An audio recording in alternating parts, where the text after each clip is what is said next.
स्मरेत् तेन विघ्नाः प्रणश्यन्ति सिद्ध्यन्ति च मनोरथाः। नारायणं सुरगुरुं जगदेकनाथं भक्तप्रियं सकललोकनमस्कृतं च त्रैगुण्यवर्जितमजं विभुमाद्यमीशं वन्दे भवद्गमवराः सुरसिद्धवन्द्यं। व्यासाय प्रतिमेतिहासरचनोल्लासाय दुर्वादिनां रासाय सकराय सत्सुकृतविश्वासाय दोषद्विषे भासाय मनरम्यतोय सदृशाय आसाय मासेमिने तासाय वेदाय मंत्रप्रोहितवासाय तुभ्यं नमः। नारायणं नमस्कृत्य नरं चैव नरोत्तमं देवीं सरस्वतीं व्यासं ततो जयमुदीरये। श्रीमतो राघवेन्द्रस्य नमामि पदपङ्कजे कामिताशेषकल्याण कलनाकल्पपादभो। श्रीगुरुभ्यो नमः। हरि ओಂ। ಭಗವದ್ಭಕ್ತರಾದ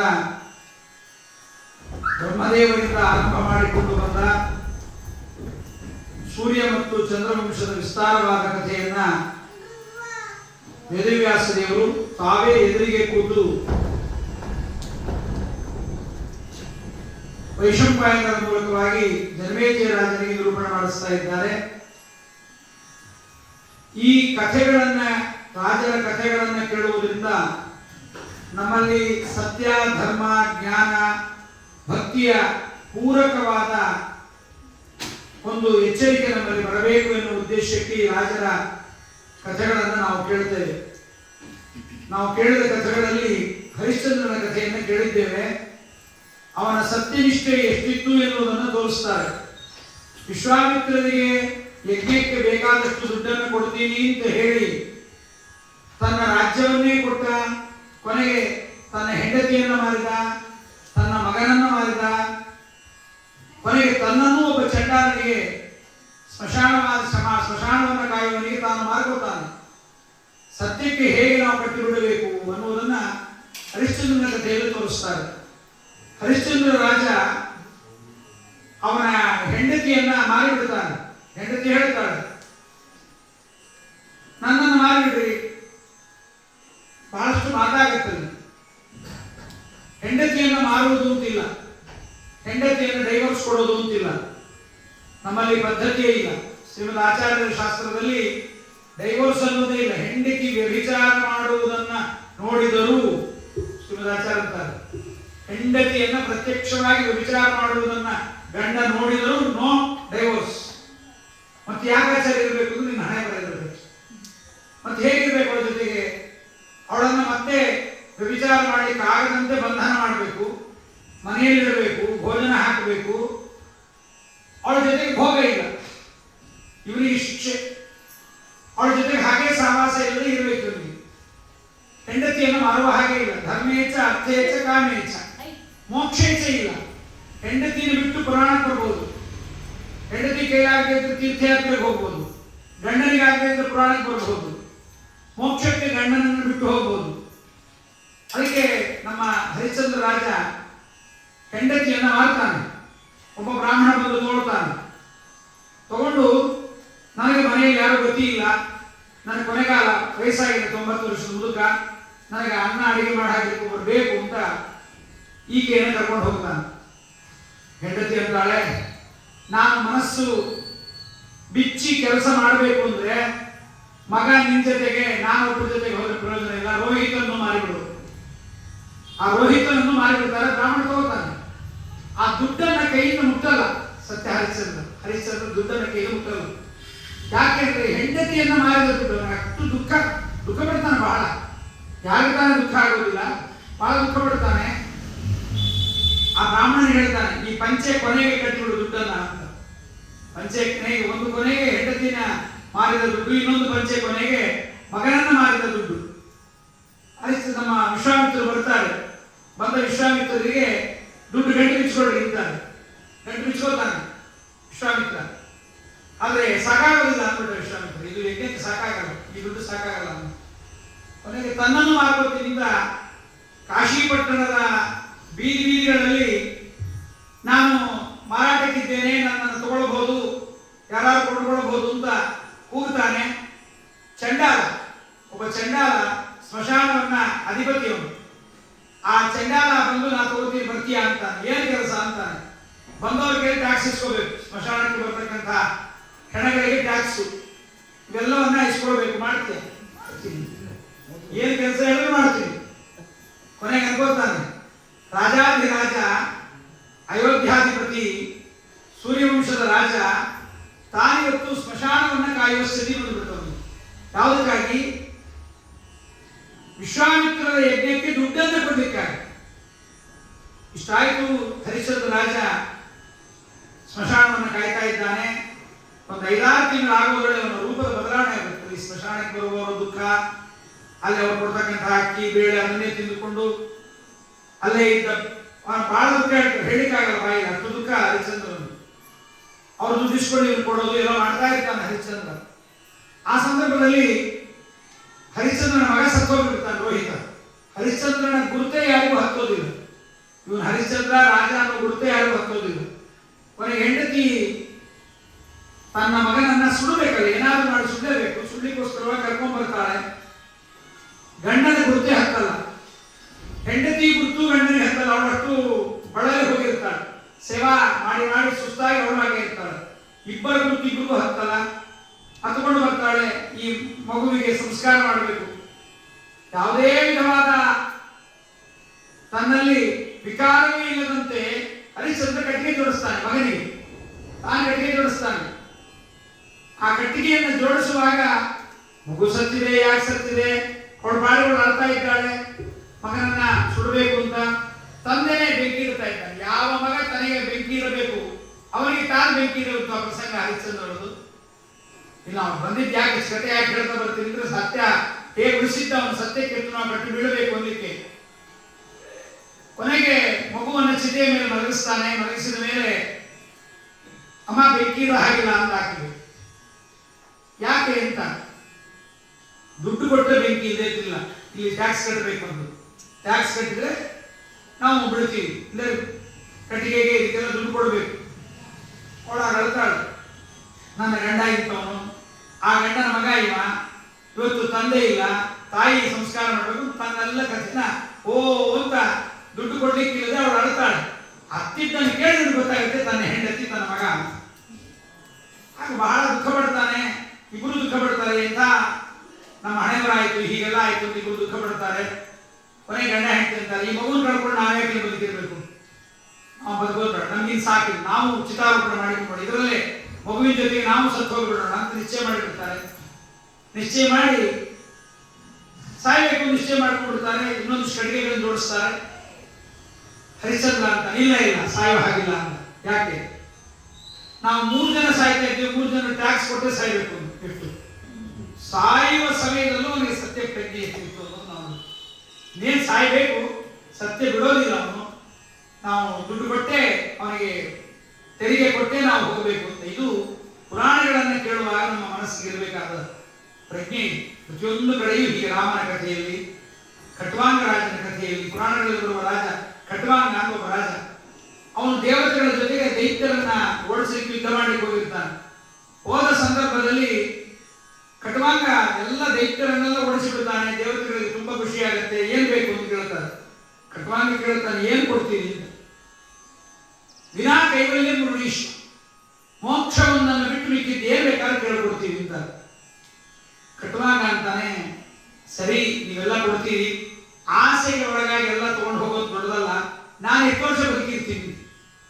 ನೋಡ್ರಿ ಎಷ್ಟು ಬುದ್ಧಿವಂತಿಗೆ. ನಾವೀಗ ಎಚ್ಚರಿಕೆ ಕಥೆಯಲ್ಲಿ ನಾವು ಎಚ್ಚರಿಸಿಕೊಳ್ಳಬೇಕಾದ ಜಾಗ ಇದೆ. ನಾವು ಎಷ್ಟು ವರ್ಷ ಬದುಕ್ತೀವಿ ಅನ್ನೋದು ಲೆಕ್ಕನೇ ಇದೆ. ಮುಂದಿನ 100 ವರ್ಷಕ್ಕೆ ಎಫ್ಡಿ ಇಡ್ತೀವಿ ನಾವು ನೋಡೋದು. LIC ಇನ್ಶೂರೆನ್ಸ್ ಕಂಪನಿ ಎಲ್ಲ ಹಾಗೆ, ನೀವು ಸತ್ರ ನಿಮ್ಮ ಹೆಂಡತಿ ಮಕ್ಕಳಿಗೆ, ನನಗಿಲ್ಲದೆ ಇದ್ರೆ ನನ್ನ ಹೆಂಡತಿ ಮಕ್ಕಳಿಗೆ ಆಗ್ಬೇಕು ದೊಡ್ಡ. ನಾನು ದುಡ್ಡು ಮಾಡಿ ಮಾಡಿ ಹೆಂಡತಿ ಮಕ್ಕಳಿಗೆ ಇಟ್ಟು ಹೋಗೋದಾಗ್ತೇನೆ, ನನಗೇನು ಬರುತ್ತೆ ಹೇಳು, ನನಗೇನು ಬೆನಿಫಿಟ್ಟು, ಏನಿಲ್ಲ, ನೀವು ಸಾಯ್ಬೇಕು, ಇದೆಂತ ಕರ್ಮ ಇದೆ. ಅದಕ್ಕೆ ಖಟ್ವಾಂಗ ರಾಜ ಕೇಳಿದ, ನನಗೆ ಆಯುಷ್ಯ ಎಷ್ಟಿದೆ ಅಂತ. ಇದೆಲ್ಲ ನಮಗೆ ಪುರಾಣಗಳನ್ನು ಕೇಳುವಾಗ ಬರುವ ನೀತಿ. ಕೆಲವೊಮ್ಮೆ ಔಷಧದಲ್ಲಿ ಹೇಳಿಕ್ಕಾಗಲ್ಲ, ಇದೆಲ್ಲ ನಾವು ತಿಳ್ಕೋಬೇಕು. ಖಟ್ವಾಂಗ ರಾಜ ಕೇಳಿದ, ನನ್ನ ಆಯುಷ್ಯ ಎಷ್ಟು. ಯಾಕೆಂದ್ರೆ ಪ್ರತಿಯೊಂದು ವಸ್ತುವಿನ ಮೇಲೂ ಮ್ಯಾನುಫ್ಯಾಕ್ಚರಿಂಗ್ ಡೇಟು, ಎಕ್ಸ್ಪೈರಿ ಡೇಟ್ ಹಾಕ್ತಾರೆ.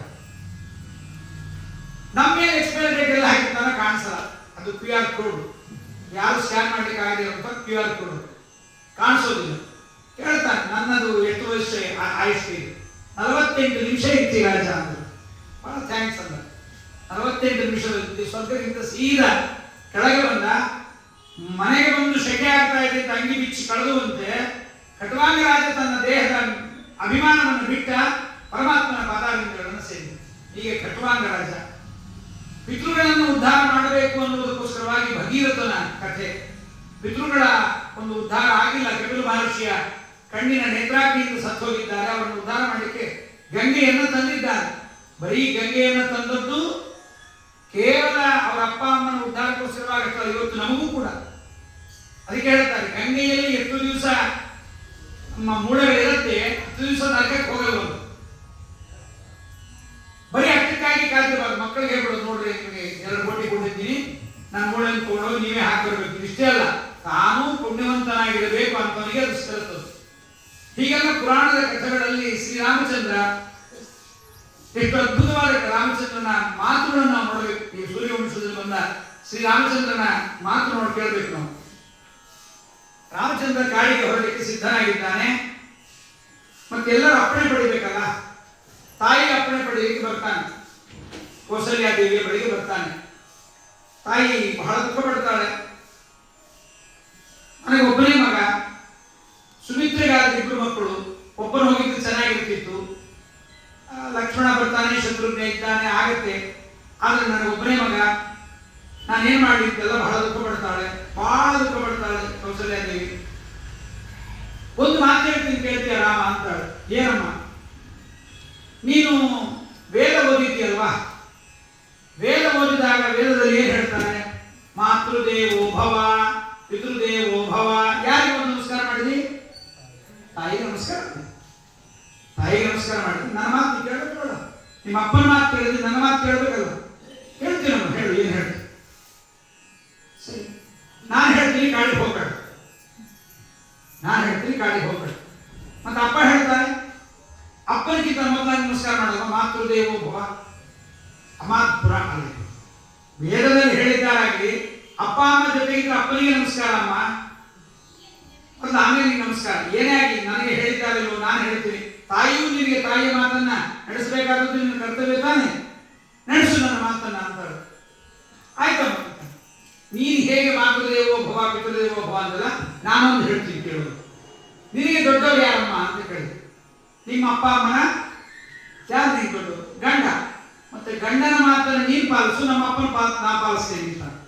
ಇದು ರಾಮನ ಪರಮಾದ್ಭುತವಾದ, ಎಷ್ಟು ಸಲೀಸಾಗಿ ತಾಯಿಯನ್ನ ರಾಮ ತನ್ನ ಮಾರ್ಗಕ್ಕೆ ತರ್ತಾನೆ. ಇದೆಲ್ಲ ನಮ್ಮ ಅಪ್ಪನ ಮಾತೇ ಕೇಳೋದು ನೀನ್ಯಾವಳು ಅಂತ ಅನ್ನಲಿಲ್ಲ ರಾಮ.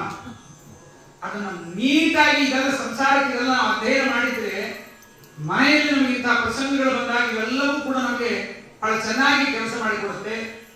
ಇದಾದ ನಂತರದಲ್ಲಿ ಪ್ರತಿಯೊಂದು ಪಾತ್ರ, ಅಣ್ಣನ ಪಾತ್ರನಾಗಿ ರಾಮ, ತಮ್ಮನ ಪಾತ್ರನಾಗಿ ಲಕ್ಷ್ಮಣ, ತಮ್ಮನಿಗೆ ಅಣ್ಣನಾಗಿ, ತಂದೆಗೆ ಮಗನಾಗಿ, ಹೆಂಡತಿಗೆ ಗಂಡನಾಗಿ, ಎಷ್ಟು ಸುಂದರವಾದ ಪಾತ್ರ ರಾಮನದು ಅಂದ್ರೆ ಪರಮಾದ್ಭುತವಾದ ಪಾತ್ರ. ರಾಮಾಯಣದಲ್ಲಿ ನಮಗೆ ತಿಳಿಸುತ್ತೆ. ರಾಮಾಯಣ ಬಹಳ ಅದ್ಭುತವಾದ ವಿಚಾರಗಳನ್ನು ತಿಳಿಸುತ್ತೆ.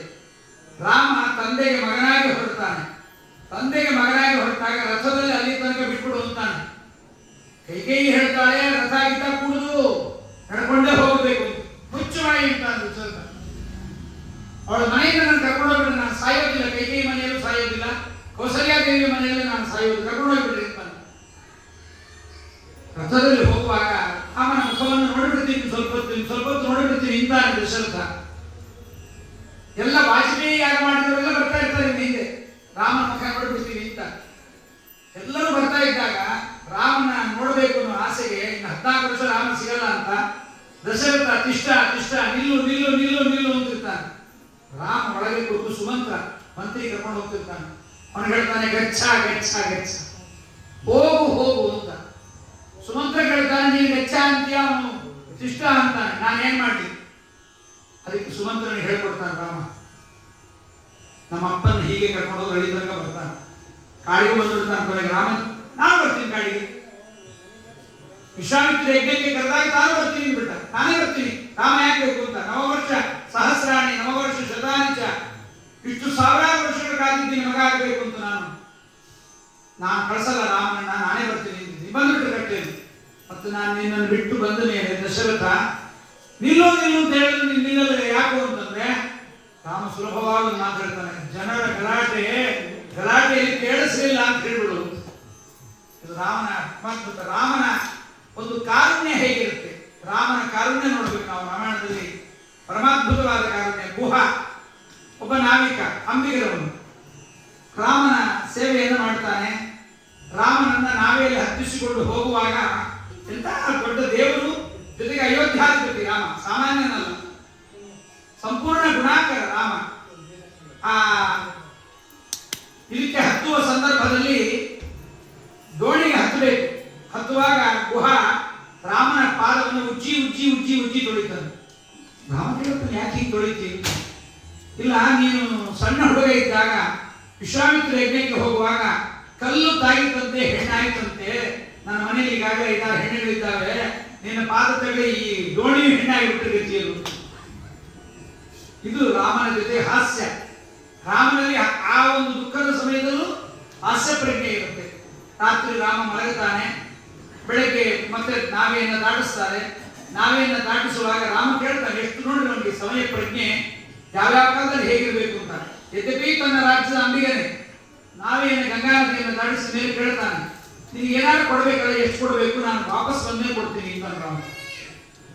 ಅದಕ್ಕೆ ಗುಹ ಹೇಳ್ತಾನೆ, ರಾಮ, ನನ್ನೊಂದು ಅಭಿಪ್ರಾಯ ಇದೆ. ಸಮಾನ ವೃತ್ತಿಯವರು ಇಬ್ಬರಲ್ಲಿ ವಿನಿಮಯ ಅಂತಿರೋದಿಲ್ಲ. ನಾನು ದಾಟಿಸೋನು, ನೀನು ದಾಟಿಸೋನು. ನಾನು ನದಿಯನ್ನು ದಾಟಿಸ್ತೀನಿ, ಈ ಸಂಸಾರದ ಸಾಗರವನ್ನು ದಾಟಿಸ್ತೀನಿ. ನಾ ದಾಟಿಸಿದ ಈ ನದಿಯನ್ನು ದಾಟಿಸಿದ ಒಂದು ಪುಣ್ಯಕ್ಕೆ ನನಗೆ ಸಂಸಾರ ಸಾಗರವನ್ನು ದಾಟಿಸಿಬಿಡು ಅಂತ ರಾಮನಾಗಿದ್ದಾನೆ. ಕ್ಯಾ ಬಾತ ಎಂಥ ಮಾತಾಡಿದ್ದೀನಿ.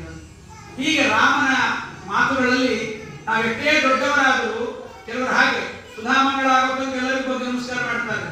ಸುಧಾಮಂಗಳ ಆಯಿತು ಎಲ್ಲ ಆಚಾರ್ಯ ಆಗಿದ್ದೀರಿ, ಮುಂದಿನ ದೊಡ್ಡ ಪಂಡಿತ ಆಗಿರ್ತಾರೆ. ಅದು ಆಗಬಾರ್ದು. ರಾಮ ಅಷ್ಟು ದೊಡ್ಡವನಾಗಿದ್ರು ಕೂಡ ತಾನಷ್ಟು ಶ್ರೇಷ್ಠವಾದ ರೀತಿಯಲ್ಲಿ ತಾನು ಸಾಮಾನ್ಯರ ಜೊತೆಗೆ ಸಾಮಾನ್ಯನಾಗಿರ್ತಿದ್ದ. ಶಬರಿ ಹಣ್ಣನ್ನು ಕಚ್ಚಿ ಕಚ್ಚಿ ಕೊಟ್ರೆ ಅದನ್ನು ನೋಡಿ ತಿಂತ ಇದ್ದ ರಾಮ. ಇಷ್ಟಾಗಿ ಕೊನೆಗೆ ರಾವಣ ಬಿದ್ದ ಮೇಲೂ ಕೂಡ ರಾವಣನ ಹೆಣದ ಮುಂದೆ ರಾಮ ಅಂತಾನೆ, ಏನು ಲಕ್ಷಣ, ಏನು ದೇಹ ಸೌಂದರ್ಯ, ಏನು ಬಲ, ಏನು ಬುದ್ಧಿ, ಏನು ಅದ್ಭುತವಾದ ಐಶ್ವರ್ಯ ಎಲ್ಲ ಇದ್ದು ಕೂಡ ಒಂದು ಹೆಣ್ಣಿಗಾಗಿ ಹಾಳಾಗಿ ಹೋದ. ಅದು ರಾಮ ಹೇಳ್ತಾನೆ, ಪರಿಣಾಮತಾನಿ ವೈರಾಣಿ. ಕೈದ ಎಲ್ಲಿಯ ತನಕ ಅಂದ್ರೆ ಒಬ್ರು ಸಾಯೋ ತನಕ, ಸತ್ತ ಮೇಲೆ ನಾನು ದೇಹ ನೋಡಲ್ಲ, ಹೆಣ ನೋಡಲ್ಲ ಅಂತ ನಮಗೆ ಹೋಗ್ಬೇಕು. ಎಷ್ಟೇ ವೈರಿಯಾಗಿದ್ದು ಅವನ ಬಳಿಗೆ ಹೋಗಬೇಕು, ಅವನನ್ನು ನೋಡಬೇಕು ಅಂತ ರಾಮ ವಿಭೀಷಣನಿಗೆ ಹೇಳ್ತಾನೆ. ಎಷ್ಟು ಅಣ್ಣನ ಬಗ್ಗೆ ವೈರ ಮಾಡಿದ್ಯಾ, ಬಿಟ್ಟು ಬಂದಿದ್ಯಾ, ಬೇಡ, ಅಣ್ಣನ ಸಂಸ್ಕಾರ ನೀನೇ ಮಾಡಬೇಕು ಅಂತ ಹೇಳಿ ಅವನು ಔಪಾಸನಾಗ್ನಿ ಎಲ್ಲ ಮಾಡ್ತಾ ಇದ್ದ ರಾವಣ. ಅವನ ದೇಹದಲ್ಲಿ ಆ ಔಪಾಸನೆಗಳನ್ನ ಮತ್ತೆಲ್ಲ ಮಾಡುವಾಗ ಒಂದೊಂದು ಪದಾರ್ಥ ಇಟ್ಕೊಂಡು ಸುಲ್ಕು ಸುರುವ ಎಲ್ಲ ಅವನ ಜೊತೆಗೆ ಹಾಕಬೇಕು, ಎಲ್ಲೆಲ್ಲಿ ಇರಬೇಕು ಅಂತ ರಾಮ ಹೇಳಿ ಇಳಿಸಿ ರಾವಣನ ಸಂಸ್ಕಾರವನ್ನು ಮಾಡಿಸ್ತಾನೆ. ಇದು ರಾಮನ ಅದ್ಭುತವಾದ ಲಕ್ಷಣ. ಮತ್ತು ರಾಮನ ಒಂದು ಅದ್ಭುತತೆ ಹೇಗೆ ಅಂದ್ರೆ, ಹೆಂಡತಿಯನ್ನು ಕರ್ಕೊಂಡ್ಬಂದು ಇರ್ತಾರೆ. ಭೀಷ್ಮನು ಹೇಳ್ತಾನೆ, ನನ್ನ ಹೆಂಡತಿ ಸಾಲಂಕೃತಳಾಗಿ ಅಭ್ಯಂಜನ ಸ್ನಾನ ಮಾಡಿ ಬರಬೇಕು ಅಂತ ರಾಮ ತನ್ನ ನೋಡ್ಲಿಕ್ಕೆ. ತಾನೇನು ಜಡ ಗಿಡ ಬಿಟ್ಟಿದ್ದ, 14 ವರ್ಷದಿಂದ ಕೂದು ಕತ್ತರಿಸಿಲ್ಲ. ಹೆಂಡತಿಯನ್ನ ಸಾಲಂಕೃತಳನ್ನಾಗಿ ಮಾಡ್ಕೊಂಡ್ಬಂದ್ರಿ. ಸೀತಾದೇವಿ ಹೇಳ್ತಾಳೆ, ನಾನು ಸಾಲಂಕೃತರಾಗಲ್ಲ, ರಾಮ ಆಗಿದ್ದಾನ ಅಂತ ಹೇಳ್ತಾಳೆ. ಇಲ್ಲ, ರಾಮ ಆಗಿದ್ದ, ಆಗ ನಾನು ಆಗಲ್ಲ. ರಾಮ ಹೇಳಿದ್ದಾನೆ, ನೀನು ಆದ್ರೆ ಕರ್ಕೊಂಡು ಹೋಗೋದು ಅಂತಾನೆ ವಿಭೀಷಣ. ಸರಿ, ಸ್ನಾನ ಮಾಡಿ, ಅಭ್ಯಂಜನ ಸ್ನಾನ ಮಾಡಿ, ಎಣ್ಣೆ ಹಚ್ಕೊಂಡು ಅಲಂಕಾರ ಮಾಡಿಕೊಂಡು ಒಳ್ಳೆ ಸೀರೆ ಉಟ್ಕೊಂಡು ಸೀತಾದೇವಿ ಬರ್ತಾಳೆ. ಬರುವ ಸಂದರ್ಭದಲ್ಲಿ ಏನಾಗುತ್ತೆ, ಮೇಲೆಯಲ್ಲಿ ಸೀತೆಯನ್ನು ಕುಡಿಸಿಕೊಂಡು ಬರುವಾಗ ಪರದೆ ಹಾಕಿಬಿಟ್ಟಿರ್ತಾರೆ. ಆ ಪರದೆಗಳನ್ನು ಸರಿಸಿ ಕೋತಿಗೆ ಇಣಿಕಿ ನೋಡ್ತಾ ಇದ್ದವರು. ರಾಮ ಇಷ್ಟೊಂದು ಸಮುದ್ರಕ್ಕೆ ಸೇತುವೆ ಕಟ್ಟಿ ಸಾವಿರಾರು ಜನ, ಕೋಟ್ಯಾಂತರ ಜನ ರಾಕ್ಷಸರನ್ನು ಸಂಹಾರ ಮಾಡಿ ಇಷ್ಟೆಲ್ಲ ಮಾಡಿಕೊಂಡು ಬಂದಿದ್ದಾನೆ. ಆ ಹುಡುಗಿ ಎಷ್ಟು ಸುಂದರಿಯಾಗಿದ್ದಾಳೆ ನೋಡೋಣ, ಸೀತೆ ಏನು ಸೌಂದರ್ಯ ಇದೆ ಅವಳಲ್ಲಿ ನೋಡೋಣ ಅಂತ ಆ ಕೋತಿ ನೋಡ್ತಾ ಇದ್ರೆ ಅಲ್ಲಿ ರಾಕ್ಷಸರು ನೋಡಬಾರ್ದು, ದೂರ ಮಾಡ್ತಾ ಇದ್ದಾರೆ. ಅವಾಗ ರಾಮ ಹೇಳ್ತಾನೆ, ಯುದ್ಧದಲ್ಲಿ, ಆಪತ್ತಿನಲ್ಲಿ, ಮದುವೆಯಲ್ಲಿ ಸ್ತ್ರೀಯರಿಗೆ ಬುರ್ಖ ಇಲ್ಲ, ತೆಗಿರಿ ಅಂತ ರಾಮ. ಸೀತೆ ಬರ್ತಾರೆ, ನೋಡಿ ಇವತ್ತು ಸಂಸ್ಕಾರ ನಮ್ಮ ಮಕ್ಕಳಿಗೆ, ಇವತ್ತಿನ ಸಂಸ್ಕಾರಗಳು ನೋಡಿದ್ರೆ ಮನೆಯಲ್ಲಿ ಏನಾದ್ರು ಬೇಜಾರಾದ್ರೆ ಇವತ್ತಿನ ಪಿಕ್ಚರ್ಗಳೆಲ್ಲ ತೋರಿಸೋದು ಬಾಗಿಲು ಹೋಗ್ಬೇಕು. ಇವತ್ತೆಲ್ಲ ತೋರಿಸೋದು ಏನು, ಬ್ರೇಕಪ್ ಅಂತ ಆಗಿಬಿಟ್ಟಾಗೋದು. ಸೀದಾ ಅವನು ಅಲ್ಲಿ ಹೋಗ್ಬಿಡ್ತಾನೆ, ಕುಡಿಬೇಕು. ಕೊನೆಗೆ ಬರೀತಾರೆ, ಮದ್ಯ ಸೇವನೆ ಆರೋಗ್ಯಕ್ಕೆ ಹಾನಿಕರ. ಬರದ್ರೆ ಬಂತು ಮಾಡ್ತಾ ಇದ್ದಾನಲ್ಲ, ತೋರಿಸ್ತೀರ ಯಾಕೆ, ಸಿಗರೇಟ್ ಸೇವನೆ ಆರೋಗ್ಯಕ್ಕೆ ಹಾನಿಕರ ಸೇರ್ತಾ ಇರ್ತಾನೆ. ಇದು ನಮ್ಮ ಸಂಸ್ಕಾರಗಳು, ಇವತ್ತು ನಮ್ಮ ಸಂಸ್ಕಾರಗಳು. ಅದಕ್ಕೆ ನಮ್ಮಲ್ಲೆಲ್ಲ ಹೆಂಡತಿ ಗಂಡ ಮದುವೆ ಆಗಿರೋದಿಲ್ಲ, pre wedding shooting, pre labour shooting, photography, ನಾಚಿಕೆ ಇಲ್ಲದ ಸಂಸ್ಕಾರಗಳು. ಅದನ್ನೇ ಇವತ್ತೆಲ್ಲರೂ ದೊಡ್ಡದು ಒಳ್ಳೆ ಸಂಸ್ಕಾರ ಅಂತ. ಸೀತೆ ರಾಮನ ನೋಡಿ ವರ್ಷ ಆಗಿದೆ, ನೋಡಿ ಸ್ಲೋ ಮೋಷನ್ ಹತ್ಕೊಂಡಿಲ್ಲ ರಾಮನನ್ನ. ಏನು ಗೌರವ, ಹೆಣ್ಣು ಗಂಡ ಹೆಂಡತಿ ಹೇಗಿರಬೇಕು, ಯಾವ ರೀತಿ ಇರಬೇಕು. ವಿಭೀಷಣ ಇದ್ದಾನೆ, ಸುಗ್ರೀವ ಇದ್ದಾನೆ, ಹನುಮಂತ ಇದ್ದಾನೆ, ಸಮಾಜ ಇದೆ, ಜಗತ್ತಿದೆ, ನೋಡ್ತಾ ಇದೆ, ಹೇಗಿರ್ಬೇಕು. ನೀನು ನೋಡಿರ್ಬೋದ್ರ ಗಂಡ ನೋಡಿ 12 ವರ್ಷ ಆಗಿರ್ಬೋದು, ಬಾಣತನಕ್ಕೆ ಹೋಗಿರ್ಬೋದು, ಗಂಡನ ಬಂದ ಹೇಳ್ರಿ ನಿನ್ನ ಗಂಡನೇ. ಅದು ಸಂಸ್ಕಾರ ಬೇಡವಾಗುತ್ತೆ. ಅದು ಹೇಳುತ್ತೆ ರಾಮಾಯಣ ಯುದ್ಧಕಾಂಡದಲ್ಲಿ ಹೇಳ್ತಾರೆ. ಸೀತೆಯ ಒಂದು ಗೌರವ, ಅವಳ ಸ್ಥಾನಮಾನ ಬಂದವಳ ಸೀದ ರಾಮನ ಪಾದಕ್ಕೆ ನಮಸ್ಕಾರ ಮಾಡಿ, ನನಗೋಸ್ಕರ ಎಷ್ಟು ಯುದ್ಧ ಮಾಡಿದ್ವಿ, ಬಹಳ ಥ್ಯಾಂಕ್ಸ್, ಒಂದು ಮಾತು ಹೇಳಿದ್ವಿ. ಸುಮ್ಮನೆ ಪಕ್ಕದಲ್ಲಿ ನಿಂತ್ಕೊಳ್ತಾನೆ. ಆಗ ರಾಮ ಹೇಳ್ತಾನೆ, ಸೀತೆ ನನ್ನ ಕೆಲಸ ಮುಗಿತು, ನನ್ನ ಕರ್ತವ್ಯ ಮುಗಿತು. ನಾನು ಹೆಂಡತಿಯನ್ನ ಕದ್ದವನನ್ನ ಕೊಂದು ಅವನು ಮಾಡಿದ್ದು ತಪ್ಪು ಅನ್ನೋದು ಜಗತ್ತಿಗೆ ತೋರಿಸಿಕೊಟ್ಟಾಯ್ತು. ನೀನು ಇಷ್ಟ ಬಂದ ಕಡೆ ಹೋಗಬಹುದು. ಸೀತೆ ಅಂತ ನೀನು ಇಷ್ಟ ಬಂದ ಕಡೆ ಹೋಗಬಹುದು. ಇಲ್ಲಿ ಸೀತಾರಾಮರ ಮಾತು ಬಹಳ ಗಂಭೀರವಾಗಿರುತ್ತೆ. ರಾಮ ಅಂತಾನೆ, ಸೀತೆ ನೀನು ಬೇಕಾದ್ರೆ ಇರು, ವಿಭೀಷಣನ ಜೊತೆಗೆ ಅವನ ಮನೆಯಲ್ಲಿ, ಇಲ್ಲ ಸುಗ್ರೀವ ಇದ್ದಾನೆ ಅವನ ಮನೆಗೆ ಹೋಗು, ಇಲ್ಲ ನಿಮ್ಮಪ್ಪ ಜನಕ ಮಹಾರಾಜನ ಮನೆಗೆ ಹೋಗು, ಇಲ್ಲ ಹನುಮಂತನ ಮನೆಗೆ ಹೋಗು, ಇಷ್ಟ ಬಂದ ಕಡೆ ಹೋಗು, ನಾನು ನಿನ್ನ ಕರ್ಕೊಂಡು ಹೋಗಲ್ಲ. ಸೀತೆ ಸುಮ್ಮನೆ ಇರ್ತಾರೆ. ಕರ್ಕೊಂಡು ಹೋಗಲ್ಲ ಅಂತ ರಾಮ ಹೇಳಿದ, ಕಾರಣ ಹೇಳಿಲ್ವಲ್ಲ. ಕರ್ಕೊಂಡು ಹೋಗಲ್ಲ ಅನ್ನೋದಕ್ಕೆ ಕಾರಣ ಕೊಡ್ಬೇಕಲ್ಲ. ರಾಮನೇ ಮಾತಾಡ, ಯಾಕ್ರಿ ಯಾಕಾಗಂತೀರಿ, ಸುಮ್ಮನೆ ಇದ್ದಾಳೆ, ಮಾತಾಡ್ತಾನೆ ರಾಮ, ಮಾತಾಡಿ ನಮ್ಗೆ ಅವಸರ ಮಾತಾಡಿರ್ಬೇಕು ಅಂತ. ಸೀತೆ ಸುಮ್ಮನೆ ಇರ್ತಾಳೆ. ರಾಮ ಅಂತಾಳೆ, ನೀನು ಪುಷ್ಪಕ ವಿಮಾನದಲ್ಲಿ ಬರುವಾಗ ರಾವಣನ ತೊಡೆಯ ಮೇಲೆ ಕೂತ್ಕೊಂಡು ಬಂದಿದ್ದೀನಿ. ಹೆಣ್ಣನ ಬಗ್ಗೆ ರಾಮ ತನ್ನ ಹೆಂಡತಿ ಹೇಗೆ ಇರಬೇಕು, ಅವಳ ಪಾವಿತ್ರತೆ, ಅವಳ ಶೀಲ ಹೇಗಿರಬೇಕು ಅಂತ ರಾಮನಿಗೆ ಬಹಳ ಆಗ್ರಹ.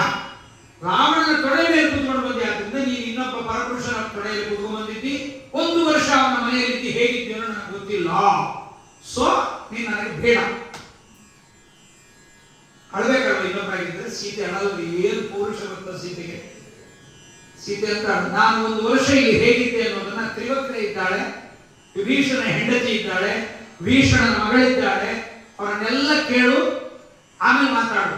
ಎರಡನೇ ಇನ್ನೊಂದು ಅಂತಾಳು, ನಾನು ರಾವಣನನ್ನ ಯಾವತ್ತೂ ಕಾಲೇಜ್ ಹೋಗುವಾಗ ರಾವಣನ ನೋಡಿದ್ದೆ, ರಾವಣನ ತೊಡೆ ಮೇಲೆ ಕೂತ್ಕೊಂಡಿದ್ದೆ, ಬ್ರೇಕಪ್ ಆಯ್ತು, ಆಮೇಲೆ ರಾಮನ ಮದುವೆ ಆದೆ, ನಾನೇನು ಹಳೆ ಪ್ರೇತನ ಜೊತೆ ವ್ಯವಹಾರ ಮಾಡ್ತಾ ಇದ್ದೆ, ಮೊಬೈಲಲ್ಲಿ ನಿಂತಿಲ್ಲ.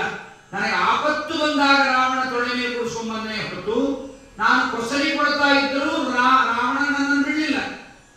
ಆಪತ್ತಿನಲ್ಲಿ ಕೂತದ್ದನ್ನು ನೀನು ಅದನ್ನೇ ನಿಜ ಮಾಡಿದ್ರೆ, ಇನ್ನೊಂದು ಹೇಳ್ತೀನಿ ಕೇಳು ರಾಮ. ಬಹಳ ಚೆನ್ನಾಗಿ ಮಾತಾಡಿಸಿದ್ದೆ. ನನ್ನ ಪಾವಿತ್ರ್ಯತೆಯ ಬಗ್ಗೆ ನೀನು ಪ್ರಶ್ನೆ ಮಾಡುವುದಕ್ಕೆ ಮೊದಲು ನಿನ್ನ ಪಾವಿತ್ರ್ಯತೆಯ ಬಗ್ಗೆ ಆಲೋಚನೆ ಮಾಡು. ಇಷ್ಟು ಜೋರಾಗಿ ಸೀತೆ ಮಾತಾಡ್ತಾಳೆ ಅನ್ನೋದು ಇಡೀ ರಾಮಾಯಣದಲ್ಲಿ ನಾವು ನೋಡಲಿಕ್ಕೆ ಸಾಧ್ಯ ಇಲ್ಲ. ಯುದ್ಧಕಾಂಡದಲ್ಲಿ ಮಾತ್ರ ಸೀತೆ ಮಾತಾಡ್ತಾಳೆ. ಮನೆಗಂತಾಳೆ, ರಾಮ ನೀನು ತಂದೆ ತಾಯಿಗಳಿಗೆ ಹುಟ್ಟಿದವನು, ಗರ್ಭವಾಸ ಅನುಭವಿಸಿದವನು, ದೇವರು ಇದೆಲ್ಲ ಆಮೇಲೆ ಇರಲಿ. ನೀನು ತಂದೆ ತಾಯಿಗಳ ಗರ್ಭದಲ್ಲಿ ಬಂದವನು, ನೀನು ಗರ್ಭವಾಸ ಅನುಭವಿಸಿದವನು. ನಾನಲ್ಲ, ಭೂಮಿಯಿಂದ ಸೀದ ಬಂದ ಪಾವಿತ್ರ್ಯ ನನ್ನಲ್ಲುಂಟು. ನಾನು ಸೀತೆ ಏನಂತ ಹೇಳಿದೆ ನನ್ನ ಪಾವಿತ್ರ್ಯತೆಯ ಬಗ್ಗೆ. ನೀ ಬೇಡ ಅಂದ್ರೆ ನಮ್ಮ ಭೂಮಿಯಲ್ಲೇ ನಾನು ತಿರುಗಿ ಹೋಗ್ತೀನಾಗ್ಲಿ, ನನ್ನ ಯಾವ ದೋಷವೂ ಇಲ್ಲ ಅಂತ ಸೀತೆ. ರಾಮ ಯಾಕೆ ಇಷ್ಟೆಲ್ಲ ಮಾಡಿದ ಅಂದ್ರೆ, ಇಷ್ಟೆಲ್ಲ ಮಾಡಿದರೂ ರಾಮ ಸೀತೆಯ ಪಾವಿತ್ರ್ಯಕ್ಕೋಸ್ಕರವಾಗಿ ರಾಮ ಬೆಂಕಿಯಲ್ಲಿ ಹಾರು ಅಂತ ಹೇಳಿಲ್ಲ. ಸೀತೆ ತಾನಾಗಿ ಹೇಳ್ತಾಳೆ. ಕುವೆಂಪು ಗೊತ್ತಾಗಲಿಲ್ಲ ನಮ್ಮ ರಾಷ್ಟ್ರ ಕಪಿಗೆ, ಅದು ಕುವೆಂಪು ಇದೆಯಲ್ಲ ರಾಷ್ಟ್ರ ಕಪಿ ಅಂತ ಅದಕ್ಕೆ ಹೆಸರಿಗೆ, ಆ ರಾಷ್ಟ್ರ ಕಪಿಗೆ ಗೊತ್ತಾಗಲಿಲ್ಲ. ಏನೋ ರಾಮಾಯಣ ದರ್ಶನ ಮತ್ತು ಹುಚ್ಚುಚ್ಚಾಗಿ ಬರೆದಿಟ್ಬಿಟ್ಟ. ರಾಮನಿಗೆ ಬೇಕಾಗಿತ್ತು ಇಷ್ಟು ಕಷ್ಟಪಟ್ಟು ಸೀತೆ ಅಂತ ಒಂದು ಬೆಂಕಿಯಲ್ಲಿ ಹಾಕಿಬಿಟ್ಟ ಅಂತ. ಅವನ ಹೆಂಡತಿ ಅವನ ವಿಚಾರ, ನೀನ್ ವಿಚಾರ ಮಾಡೋದು ಇದ್ದಿದ್ದ ಕತೆ ಇದ್ದಂಗೆ ಹೇಳು, ನೀವು ವಿಮರ್ಶೆ ಮಾಡಲಿಕ್ಕೆ ನೀನ್ಯಾರು. ಕೊನೆಗೆ ಸೀತೆ ತಾನೇ ಬೆಂಕಿ ಹಾಕಿಸಿಕೊಂಡು ಹಾರಲಿಕ್ಕೆ ಹೋದಾಗ ದಶರಥ ರಾಜ, ಅವನ ಪೂರ್ವಜರು, ಬ್ರಹ್ಮಾದಿ ದೇವತೆಗಳು ಎಲ್ಲರೂ ಬರ್ತಾರೆ. ಬಂದು ಸೀತೆಯ ಪಾವಿತ್ರ್ಯತೆಯ ಬಗ್ಗೆ ಹೇಳ್ತಾರೆ. ರಾಮನಿಗೆ ಗೊತ್ತಿದೆ ಸೀತೆ ಪವಿತ್ರಳು ಅಂತ ಗೊತ್ತಿದೆ, ಅವಳ ಪಾವಿತ್ರ್ಯತೆಯ ಬಗ್ಗೆ ಗೊತ್ತಿದೆ. ಕಾಡಿಗೆ ಬರುವುದು ಬೇಡ ಅಂದಾಗಲೇ ಕೇಳಿಲ್ಲ ಸೀತಾದೇವಿ. ಕಣ್ಣ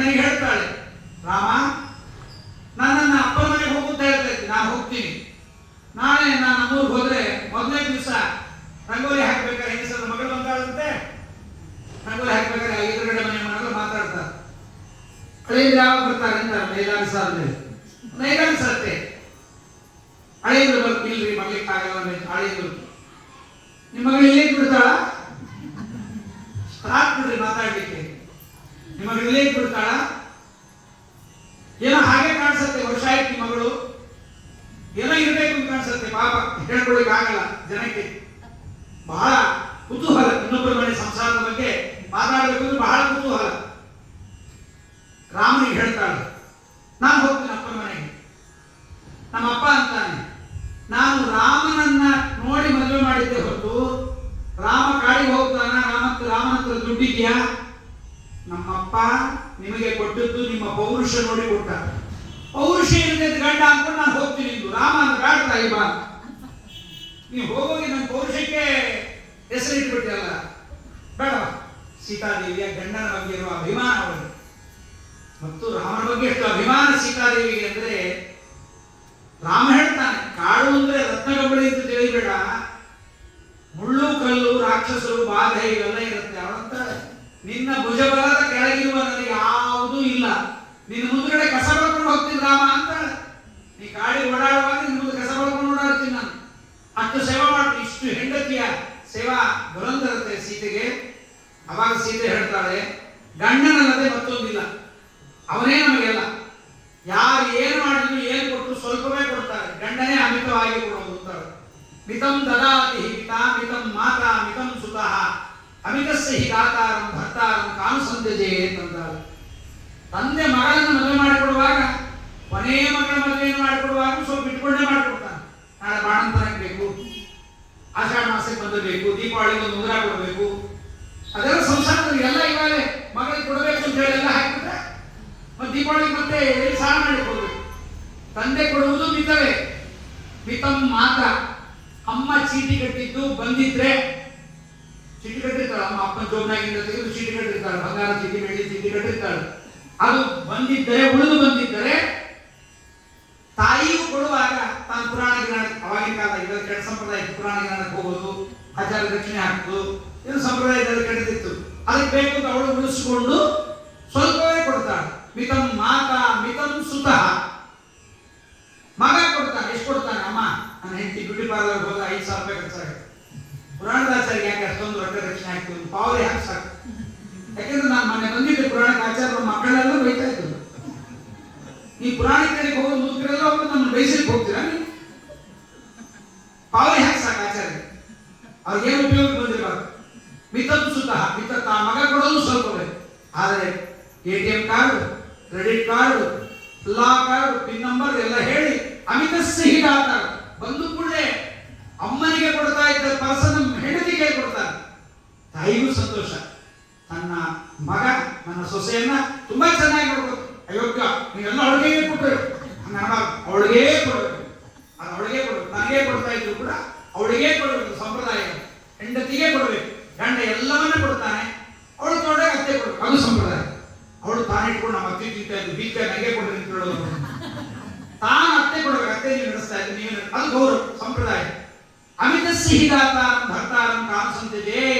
ಸೀತಾದಂತಾಳೆ, ಎಲ್ಲವನ್ನ ನನಗೆ ಧಾರೆ ಇರುವ ನಿನ್ನಂತ ಗಂಡನನ್ನು ಬಿಟ್ಟು ಬಂದು ನಾನು ಹೇಗಿರುವಿ ಅಂತ. ಹೀಗೆ ಪುರಾಣಿಗಳ ಉದ್ದೇಶ ಏನೋ ಸಮಯವನ್ನು ಕಳೆಯುವುದೋ, ಹಾಸ್ಯ ಮಾಡುವುದೋ ಮತ್ತೊಂದಲ್ಲ. ಪುರಾಣಿಗಳ ಉದ್ದೇಶ ಮಾನವರ ಜೀವನದ ಮೌಲ್ಯವನ್ನ, ಸಂಬಂಧಗಳ ಮೌಲ್ಯವನ್ನ, ಸಂಬಂಧಗಳ ಬೆಳವಣಿಗೆಯನ್ನ ಎಲ್ಲ ರಾಮಾಯಣದಲ್ಲಿ, ಮಹಾಭಾರತದಲ್ಲಿ ನಾವು ನೋಡ್ತಾ ಇರ್ತೇವೆ. ದೊಡ್ಡವರಿಗೆ ಗೌರವ ಹೇಗೆ ಕೊಡಬೇಕು. ಕಾಡಿಗೆ ಅಟ್ಟಿಬಿಟ್ಟ ಧೃತರಾಷ್ಟ್ರ, ದೊಡ್ಡಪ್ಪ ಹೋಗೋದ ಮಾತಾಡಲಿಲ್ಲ. ಕುರುಡ ಬೇರೆ, ಕಂಡಿದ್ದವರಿಗಾದ್ರೆ ಕಣ್ಣಲ್ಲಿ ಏನಾದ್ರು ಭಾವನೆಗಳು ಗೊತ್ತಾಗುತ್ತೆ. ಕಣ್ಣಲ್ಲಿ ಭಾವನೆಗಳು ಗೊತ್ತಾಗುತ್ತೆ, ಮುಖದಲ್ಲಿ ಭಾವನೆ ನೋಡೋದು ಯಾವುದಲ್ಲಿ? ಕಣ್ಣಿನ ಭಾವನೆ. ಧೃತರಾಷ್ಟ್ರನಿಗೆ ಕಣ್ಣಿಲ್ಲ, ಏನ್ ನೋಡ್ತಾನೆ ಧರ್ಮರಾಜ? ದೊಡ್ಡಪ್ಪ ಹೋಗಿ ಬರ್ತೀವಿ, ಮಾತಾಡಲಿಲ್ಲ. ಅಂತ ಧೃತರಾಷ್ಟ್ರನ ಬಗ್ಗೆ ಎಷ್ಟು ಗೌರವ ಗೊತ್ತ ಧರ್ಮರಾಜನಿಗೆ. 13 ವರ್ಷಗಳನ್ನು ಮುಗಿಸಿದ ಮೇಲೆ, ಅಜ್ಞಾತವಾಸವನ್ನು ಮುಗಿಸಿದ ಮೇಲೆ, ಉಪಪ್ಲಾವ್ಯದಲ್ಲಿ ಪಾಂಡವರೆಲ್ಲ ಸೇರಿದಾಗ, ಸಂಜಯ ಬಂದಾಗ ಧರ್ಮರಾಜ ಮೊದಲು ಕೇಳು, ದೊಡ್ಡಪ್ಪ ಚೆನ್ನಾಗಿದ್ದಾನ. ಇದು ಬೋಳೆ ಶಂಕರ ಅಂತ ನಾವೆಲ್ಲ ಬೈತೀವಿ. ನಾವು ಪ್ರಾಣದಾಗ ಧರ್ಮರಾಜನಷ್ಟು ಬೋಳೆ ಶಂಕರ ಮತ್ತೊಬ್ಬ ಇಲ್ಲ. ಇಷ್ಟೆಲ್ಲ ಅನ್ಯಾಯ ಮಾಡಿದ ಧೃತರಾಷ್ಟ್ರನ ಬಗ್ಗೆ ಧರ್ಮರಾಜ ಕೇಳ್ತಾನೆ, ಸಂಜಯ ಹೋಗಿ ಹೇಳು, ನಿಮ್ಮ ಅನುಗ್ರಹದಿಂದ, ನಿಮ್ಮ ಆಶೀರ್ವಾದದಿಂದ ಕಾರಣದಿಂದ 1 ವರ್ಷ ಅಜ್ಞಾತವಾಸವನ್ನ 12 ವರ್ಷ ವನವಾಸವನ್ನ ಸಲೀಸಾಗಿ ಕಳೆದು ಬೆಂಕಿ ಇಟ್ಟಂಗಾಗಬೇಕು ಧೃತರಾಷ್ಟ್ರನಿಗೆ ಅಥವಾ ಧರ್ಮರಾಜನ ಭೋಳೇಶಂಕರ ಅನ್ನೋದಕ್ಕೆ ಅದು ನಿದರ್ಶನವೂ ಗೊತ್ತಿಲ್ಲ. ಇಷ್ಟೆಲ್ಲ ಇದು ತಿಳ್ಕೋಬೇಕು. ದೊಡ್ಡವರ ಬಗ್ಗೆ ನಮ್ಗೆ ಗೌರವ ಇರಬೇಕು. ಆಗ್ತಲ್ಲ ಸರಿ ಅಲ್ರಿ, ನಾ ಬರ್ಲಿಕ್ಕಿಂತ ಮುಂಚೆ ನೀವೇನ್ ನಿಮ್ಮ ಅಪ್ಪ ಅಮ್ಮನ ಗೌರವ ಕೊಡ್ತಾ ಇದ್ರು ಸರಿ, ಪರವಾಗಿಲ್ಲ, ನಾ ಬಂದ್ಮೇಲೆ ಇವೆಲ್ಲ ನಡೆಯೋಲ್ಲ ಅಂತಾಳೆ ಸೊಸೆ. ಮತ್ತೆ ಕೇಳಬೇಕು ಹೆಂಡತಿ ಮಾತು. ಇದೇ ಧೃತರಾಷ್ಟ್ರ ಇಡೀ 3 ಜನ ಮಕ್ಕಳನ್ನು ಕಳ್ಕೊತಾನೆ. ಧರ್ಮರಾಜ ಯುದ್ಧದಲ್ಲಿ ಗೆಲ್ತಾನೆ. ಗೆದ್ದ ಮೇಲೆ ಧರ್ಮರಾಜ ಬಂದು ನಿನ್ನ ಮಕ್ಕಳನ್ನು ಕೊಂದೆ, ನಂದೇ ಆಯ್ತು ರಾಜ್ಯ, ಹಾಯ್ ಅಂತ ನ್ಯೂ ಇಯರ್ ಡೇ ಕುಡಿತಾವ ನಮ್ಮ ಹುಚ್ಚುಗಳು. ರಾತ್ರಿ ಸುಮ್ಮನೆ ಕುಡಿತಾವ, ಕಿರ್ಚಿಬಿಟ್ರೆ ಹೋಗ್ತಡೆ ಅಂತೆ. ನ್ಯೂ ಇಯರ್ಗೆ ಕಿರ್ಚಾಟ ಯಾಕೆ ಗೊತ್ತಿಲ್ಲ. ಅದು MG ರೋಡ್ ಕುಡಿದ್ಬಿಟ್ಟು ಹುರ್ರಂತ ಕಿರ್ಚಾಡಿಬಿಟ್ರೆ ರಾತ್ರಿ 5 ವರ್ಷಡೆ ಕುಡಿದಾಡಲಿಲ್ಲ. ಬಂದು ಹೇಳ್ತಾನೆ, ದೊಡ್ಡಪ್ಪ ನಿನ್ನ ಮಕ್ಕಳನ್ನೆಲ್ಲ ಕೊಂದಿದ್ದೀವಿ, ಮಹಾಪಾಪ ಮಾಡಿದ್ದೀವಿ, ನೀನೇ ರಾಜ್ಯ ಆಳ್ಕೊಂಡು ನೀತೆ ಬಂದಿರು.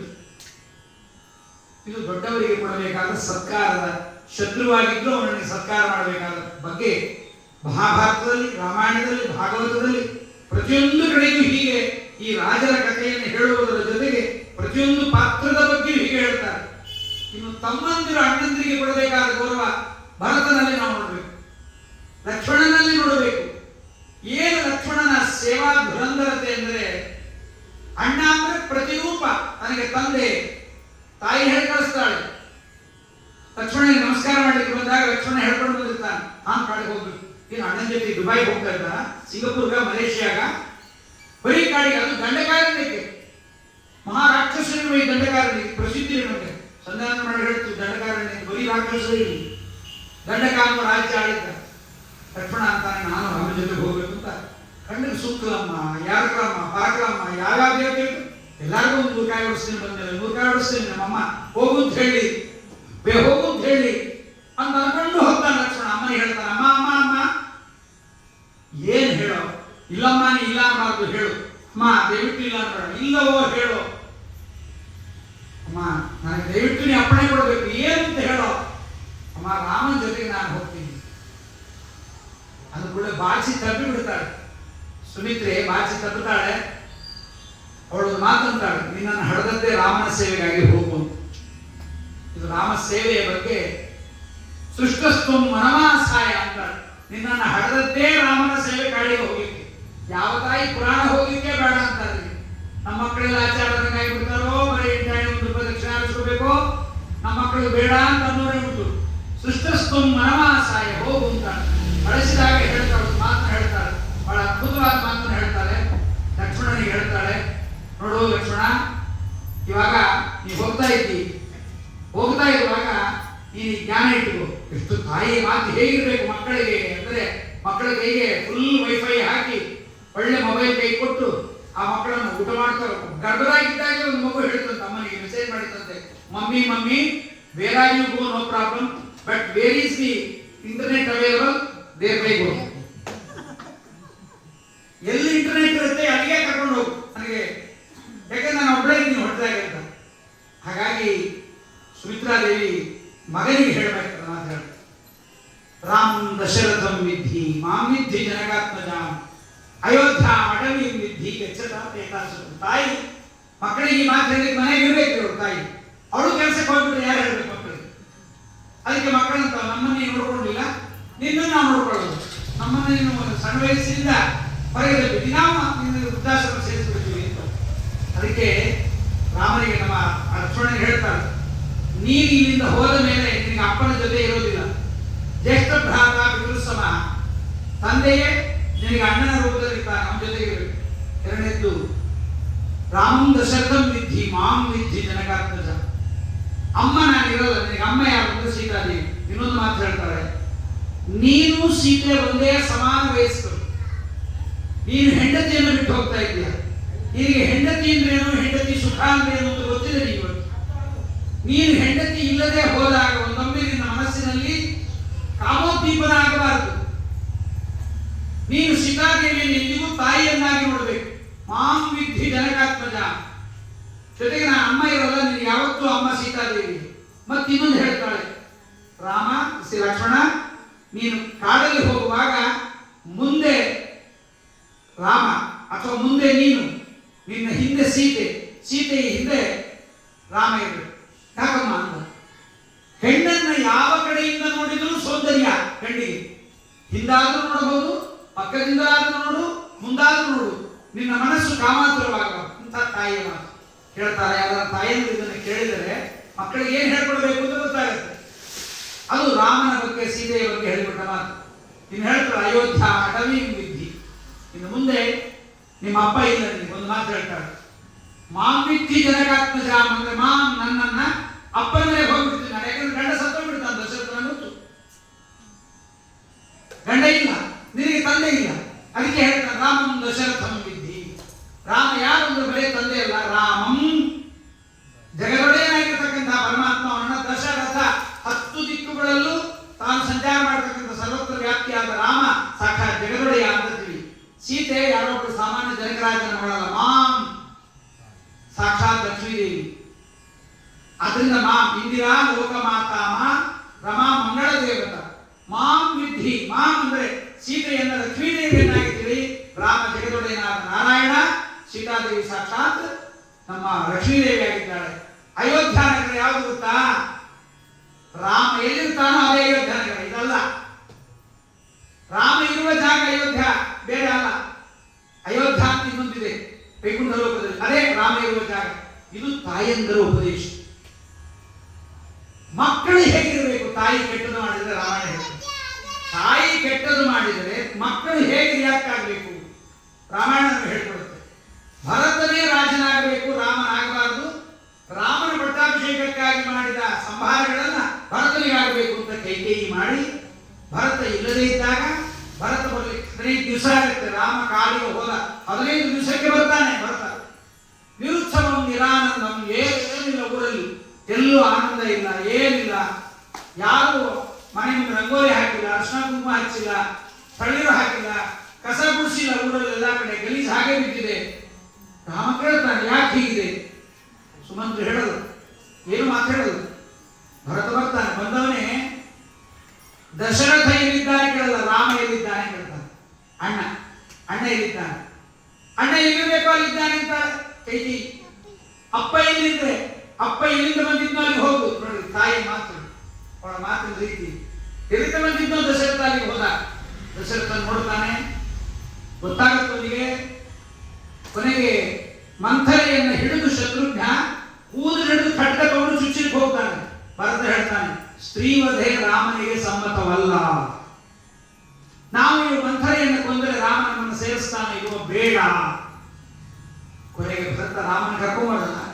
ತಾಯಿ ಹೇಳ್ತಾರಮ್ಮ, ಎಂಥ ಮೂರ್ಖಳೆ ನೀನು, ಮಗನಿಗೆ ಒಳ್ಳೇದಾಗತ್ತೆ ಅಂತ ವಿಧವೆ ಆಗಿದ್ದೆಲ್ಲ ನೀನು, ಎಷ್ಟು ಮೂರ್ಖಳಿದ್ದೀಯ ನೀನು, ವಿಧವೆಯಾಗಿ. ನಾನು ನಿನ್ನ ಮಗ ನಿನಗೆ ನಾನು ಮಗನಾಗಿರಲಿಕ್ಕೆ ಸಾಧ್ಯ ಇಲ್ಲ. ನೀನು ಮಾಡಿದ ತಪ್ಪು ಬಹಳ ಭಯಂಕರವಾದ ತಪ್ಪನ್ನು ಮಾಡಿದ್ದೀಯ, ನಾನು ಮಗನಲ್ಲ ಅಂತೆಲ್ಲ. ಮಗ ತಾಯಿ ಕೆಟ್ಟದ್ದು ಮಾಡಿದ್ರೆ ಭರತ ಅದನ್ನು ಒಪ್ಪಬಾರದು. ತಾಯಿ ಹೇಳ್ತಾಳೆ, ಏಕಾಚಿ ದಾಂಡಿಗಾಗಿರ್ತಾನೆ, ಕತ್ತೆ ಆಗಿ ಬೆಳೆದಿರ್ತಾನೆ. ಅಯ್ಯೋ ತಿಂತೀಯ, ಏನೋ ರೋಗ ಬಂದಿದ್ದು, ಸ್ವಲ್ಪ ಸಂಡಿಗೆ ಮಾಡೀನಿ, ಹಪ್ಪಳ ಮಾಡೀನಿ, ಏಕಾಚಿ ಬೇಡಪ್ಪ, ಮತ್ತೆ ದ್ವಾದಶಿ ಬೆಳಗ್ಗೆ ಬೇಡ ಊಟ, ಏನೋ ಉಪವಾಸ ಮಾಡೋದು ವಿಚಾರ. ತಾಯಿಯನ್ನು ಹೀಗೆ ದುಷ್ಟ ಮಾರ್ಗಕ್ಕೆ ಮಕ್ಕಳು ಸಂಧ್ಯಾ ಅಂತ ಬೇಡ. ತನಗೆ ಮುಂಚಿನಲ್ಲಿ ಮಗನ ಮುಂಚಿನಲ್ಲಿ 2 ರೇಷ್ಮೆ ಸೀರೆ, 2 ಜೊತೆ ಬಂಗಾರ ಬೇಡ. ಇವಳು ಏನು ಮಾಡ್ತಾಳೆ? ಮಗನಿಗೆ ಮುಂಚಿ ಮಾಡಿಸಿ ಇವಳಿಗೆ ಯಾಕೆ ಬೇಡ? ನಂಗೆ ಅರ್ಥ ಆಗಲ್ಲ. ಯಾವ್ದೋ ಮನೇಲಿ ಕೇಳಿದೆ, ಸರಿ ದುಡ್ಡು ಸಾಕಾಗಲ್ಲ ಮುಂಜಿಗೆ, ಎಷ್ಟು ಬೇಕು ದುಡ್ಡು ಮುಂಜಿಗೆ? ಮದುವೆ ಏನಲ್ಲ, ಬೀಗರು ಕೊಡಬೇಕು ಅಂತಿಲ್ಲ, ಇಲ್ಲ ಮುಂಜಿಗೆ ಎಷ್ಟು ಬೇಕು? ಕನಿಷ್ಠ ಪಕ್ಷ ಒಂದು 10 ಲಕ್ಷ ಬೇಕಾಚಾರೆ. 10 ಲಕ್ಷ ಮುಂಜಿಗೆ ಒಂದು 10 ರೂಪಾಯಿ ಜನಿವಾರಕ್ಕೆ ಯಾಕೆ? ನನ್ನ ಹೆಂಡತಿ ಬಂಗಾರ ಮಾಡಿಸ್ಬೇಕು, ಹೆಂಡತಿ ಬಂಗಾರ ಬೆಳೆದು ಇವಳಿಗೆ ಸಂದೇಹ ಮಾಡ್ತಾರ? ಅಪ್ಪ ಇಷ್ಟ ಮಯೋಭ ಅಂತ ಏನಾರು ಹೇಳ್ತಾನೆ? ಇಲ್ಲ. ರೇಷ್ಮೆ ಸೀರೆ ಬೇಕು, ಮಾತು ಇದನ್ನೇ ಕುತ್ಕೋಬೇಕಲ್ಲ ಆಚಾರ. ಅದಕ್ಕೆ ಫೋಟೋ ಸ್ಟೇಷನ್ಗೆ ಯಾವುದೋ ಸಾಳಿ ಸೀರೆ ಉಟ್ಕೊಂಡ್ರೆ ಅದಕ್ಕೆ ಇವಳಿಗೆ 20,000 ರೂಪಾಯಿ ಸೀರೆ, ಅದು KSIC ಮೈಸೂರು ಸಿಲ್ಕು ಅಂತ ಸೀರೆ ಬೇಕಂತೆ. ನಾನು ಅದು ಪುರೋಹಿತರಿಗೆ ಒಂದು 200 ರೂಪಾಯಿ, ಬಾಲದವರಿಗೆ 5,000 ರೂಪಾಯಿ. ಮತ್ತೆ ಭಿಕ್ಷಾ ಹಾಕಿ ಬಂದವರು ಮಡಿಯಲ್ಲಿ ಭಿಕ್ಷಾ ಹಾಕ್ತಾರೆ, ಶೂ ಹಾಕೊಂಡು ಭಿಕ್ಷಾ ಹಾಕ್ತಾರೆ. ಪಾಪ ಎಲ್ಲ ಯಾರು ಶೂ ಬಿಚ್ಚಲ್ಲ, ಎಲ್ಲ ಎಂಜಿ ತಿಂದಿದ್ದು ನೀವು ಅವತ್ತಿಂದ ಪ್ರಾರಂಭ. ಅದಕ್ಕೆ ಯಾವುದೇ ಒಂದು ಕೆಲಸ ಮಾಡುವಾಗ ತಾಯಿ ಕೆಟ್ಟದ್ದು ಮಾಡಿದ್ರು ಕೂಡ ಮತ್ತೆ ಆ ಮಗ ಹೇಳ್ತಾಳೆ, ಹೋಮ್ವರ್ಕ್ ತುಂಬಾ ಇದೆ ಕುಸು, ಇವತ್ತು ಮಾಡದಿತ್ತು ಪರವಾಗಿಲ್ಲ ಸಂಜೆ ಸ್ಕೂಲ್ ಹೋಗ್ಬಿಡು, ಬಾಡದು ತಲೆಗೆ ನೀರು ಉಳಿದು ಎಬ್ಬಿಸ್ಬೇಕು ತಾಯಿ, ಹೇಳೋ ಮಗ ಬಿದ್ಕೊಂಡಿದ್ಯಾ ಎದ್ದು ಸಂಧಾನ ಮಾಡು. ಇದು ನಮ್ಗೆ ಉದ್ಧಾರ ಮಾಡೋದು. ಬ್ರಾಹ್ಮಣರನ್ನು ಇಲ್ಲಿ ತನಕ ದೇವರು ಕಾಪಾಡೋದು ಗಾಯತ್ರಿ ಮಂತ್ರದಿಂದ ಹೊರತು ಜಾನಿ ಜಾನಿ ಒಬ್ಬಪ್ಪ ಕಲ್ತಿದ್ದಕ್ಕಲ್ಲ. ನಾವು ಅದಕ್ಕೆ ಪ್ರಾಮುಖ್ಯತೆಯನ್ನು ಕೊಟ್ಟು ಮಕ್ಕಳನ್ನು ಹಾಳು ಮಾಡ್ತಾ ಇದ್ದೇವೆ. ಅಂತ ತಾಯಿಯನ್ನು ಕೆಟ್ಟ ಕೆಲಸ ಮಾಡಿದಾಗ ಮಕ್ಕಳು ಏನು ಮಾಡಬೇಕು ಅನ್ನೋದು ಭರತ ತೋರಿಸ್ತಾನೆ. ಅಣ್ಣನ ತಮ್ಮ ಹೇಗಿರಬೇಕು ಅಂದ್ರೆ, ಭರತ ತಾನು ಕಾಡಿಗೆ ಹೋಗಿ ರಾಮಾಯಣ ಬರ್ತೈತೆ ನಾನು ರಾಜ್ಯಕ್ಕೆ ಹೋಗೋದಿಲ್ಲ ಅಂದ್ರೆ ಎಂತ ಭಕ್ತ. ತಾನು ನಂದಿಗ್ರಾಮದಲ್ಲಿ ತಾನು ಕೂತು ಭರತ ರಾಮ ಬರುವ ತನಕ ಕಾದಿದ್ದು ರಾಮ ಯಾಕೆ ಬೇಕು ರಾಜ್ಯ ಆಳಿಕೆ ಅಂತ ಭರತ. ರಾಮ ಯಾಕೆ ಬೇಕು? ರಾಮನ ಪಾಲಿಕೆಗಳ ರಾಜ್ಯವನ್ನು ಕಾಪಾಡ್ತಾವೆ, ರಾಮನ ಪಾಲಿಕೆ ಸಹ ಕಾಪಾಡುತ್ತೆ ಅಂತ ರಾಮನ ಪಾಲಿಕೆಯನ್ನ ಅಲ್ಲಿ ಮೇಲಿಟ್ಟು ಅದೇ 14 ವರ್ಷ ರಾಮ ಬರೋದ. ಹೀಗೆ ಪ್ರತಿಯೊಂದು ಪಾತ್ರಗಳು ಕೂಡ ಹನುಮಂತ, ಸುಗ್ರೀವ, ವಾಲಿ, ಕೊಂದ ವಾಲಿಯು ರಾಮನ ಬಗ್ಗೆ ಎಂತ ಮಾತಾಡ್ತಾನೆ ಗೊತ್ತಾ? ಬಾಣ ಎದೆಗೆ ನೆಟ್ಟಿದೆ, ಕೆಳಗೆ ಬಿದ್ದಿದ್ದಾನೆ ವಾಲಿ, ರಾಮ ಎದೆಗೆ ಬಂದ.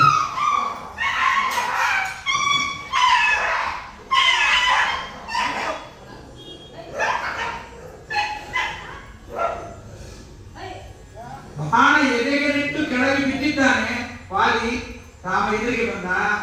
ವಾಲಿ ಅಂದ, ಸ್ವಾಮಿ ನಿನ್ನ ಬಾಣ ಅಂದ. ಯಾಕೆ ಮರೆಯಾಗಿ ಬಂದಿ ಅಂತಲಿಲ್ಲ. ವಾಲಿ ಅಂತಾನೆ, ನಮಗೆ ಯಾರಾದ್ರೆ ನಮ್ಮ ಕೆಲಸ ಮಾಡಿಕೊಟ್ರಾಯ್ತು ಅಂತ, ನಾವು ಯಾರ ಎಂಥವನಾರಾಗಿರ್ಲಿ ನಮ್ಮ ಕೆಲಸ ಆದ್ರಾಯ್ತು.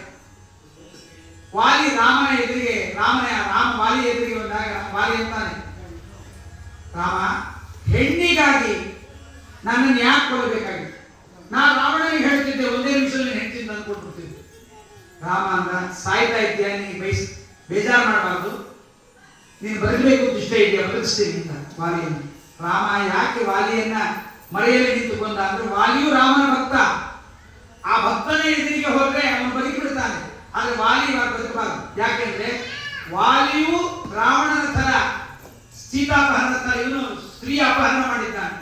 ಈ ಸ್ತ್ರೀ ಅಪಹರಣ ಮಾಡಿದ ಇವನು ರಾವಣನಿಗೆ ಸಮಾನ. ಇವನಿಗೆ ನಾನು ಕ್ಷಮಾಭಿಕ್ಷೆಯನ್ನು ಕೊಟ್ಟರೆ ರಾವಣನಿಗೂ ಕೊಡಬೇಕಾಗುತ್ತೆ, ಶಿಕ್ಷೆ ಆಗ್ಲೇಬೇಕು. ನಾನು ದಂಡಕಾರಣ್ಯಕ್ಕೆ ಬಂದಿರುವುದು ಕೇವಲ ಕಾಡಲ್ಲಿ ಓಡಾಡಿ ಹಣ್ಣು ಹಂಪಲುಗಳನ್ನ ಜಿಂಕೆಯನ್ನು ಕೊಂದು ಅದೆಲ್ಲ ನೋಡ್ಕೊಂಡ್ ಬರ್ಲಿಕ್ಕಲ್ಲ. ಈ ತರದ ಅಧರ್ಮ ಕೆಲಸ ಮಾಡುವವರನ್ನು ಶಿಕ್ಷೆ ಮಾಡಿಯೇ ನನ್ನ ರಾಜ್ಯದಲ್ಲಿ ಅಧರ್ಮ ಮಾಡುವವರು ಇಲ್ಲದಂತೆ ಮಾಡಿ ನಾನು ಪಟ್ಟಾಭಿಷೇಕ ಆಗಬೇಕು. ವಾಲಿಯನ್ನು ಕೇಳಲ್ಲ, ಬಿಚ್ಚಲ ತೆಗೆದುಕೊಳ್ಳ, ಪ್ರಾಣ ಭಿಕ್ಷೆ ಕೊಡಲ್ಲ, ಬದಲಿಸಲ್ಲ. ವಾಲಿ ರಾಮನ ಪರಮಭಕ್ತ. ಸ್ವಾಮಿ ಕೊನ್ನೀಶತೆ ಪಾದ ಸರೋಜ ಭಾಜಾಂ ಅಂತಾನೆ, ನಿನ್ನ ಪಾದಾರವಿಂದಗಳ ನೆನಪು ಬಂದು ಸತ್ತರೆ ಮೋಕ್ಷ ಸಿಗುತ್ತೆ. ನಿನ್ನ ಕೈಗೆ ತಗಲಿದ ಬಾಣ ನೀನೇ ಬಾಣ, ನಿನಗೂ ಬಾಣಕ್ಕೂ ಭೇದವಿಲ್ಲ. ನಿನ್ನ ಎದುರಿಗೆ ದರ್ಶನ ಮಾಡಿ ಸಾಯುವುದು ಭಾಗ್ಯವಂತ. ಸ್ವಾಮಿ ನಾನು ಮಾಡಿದ ಅಪರಾಧ ಕ್ಷಮಾಪಣೆ, ಇದು ಸ್ವಾಮಿ ಭಕ್ತ ನ್ಯಾಯ.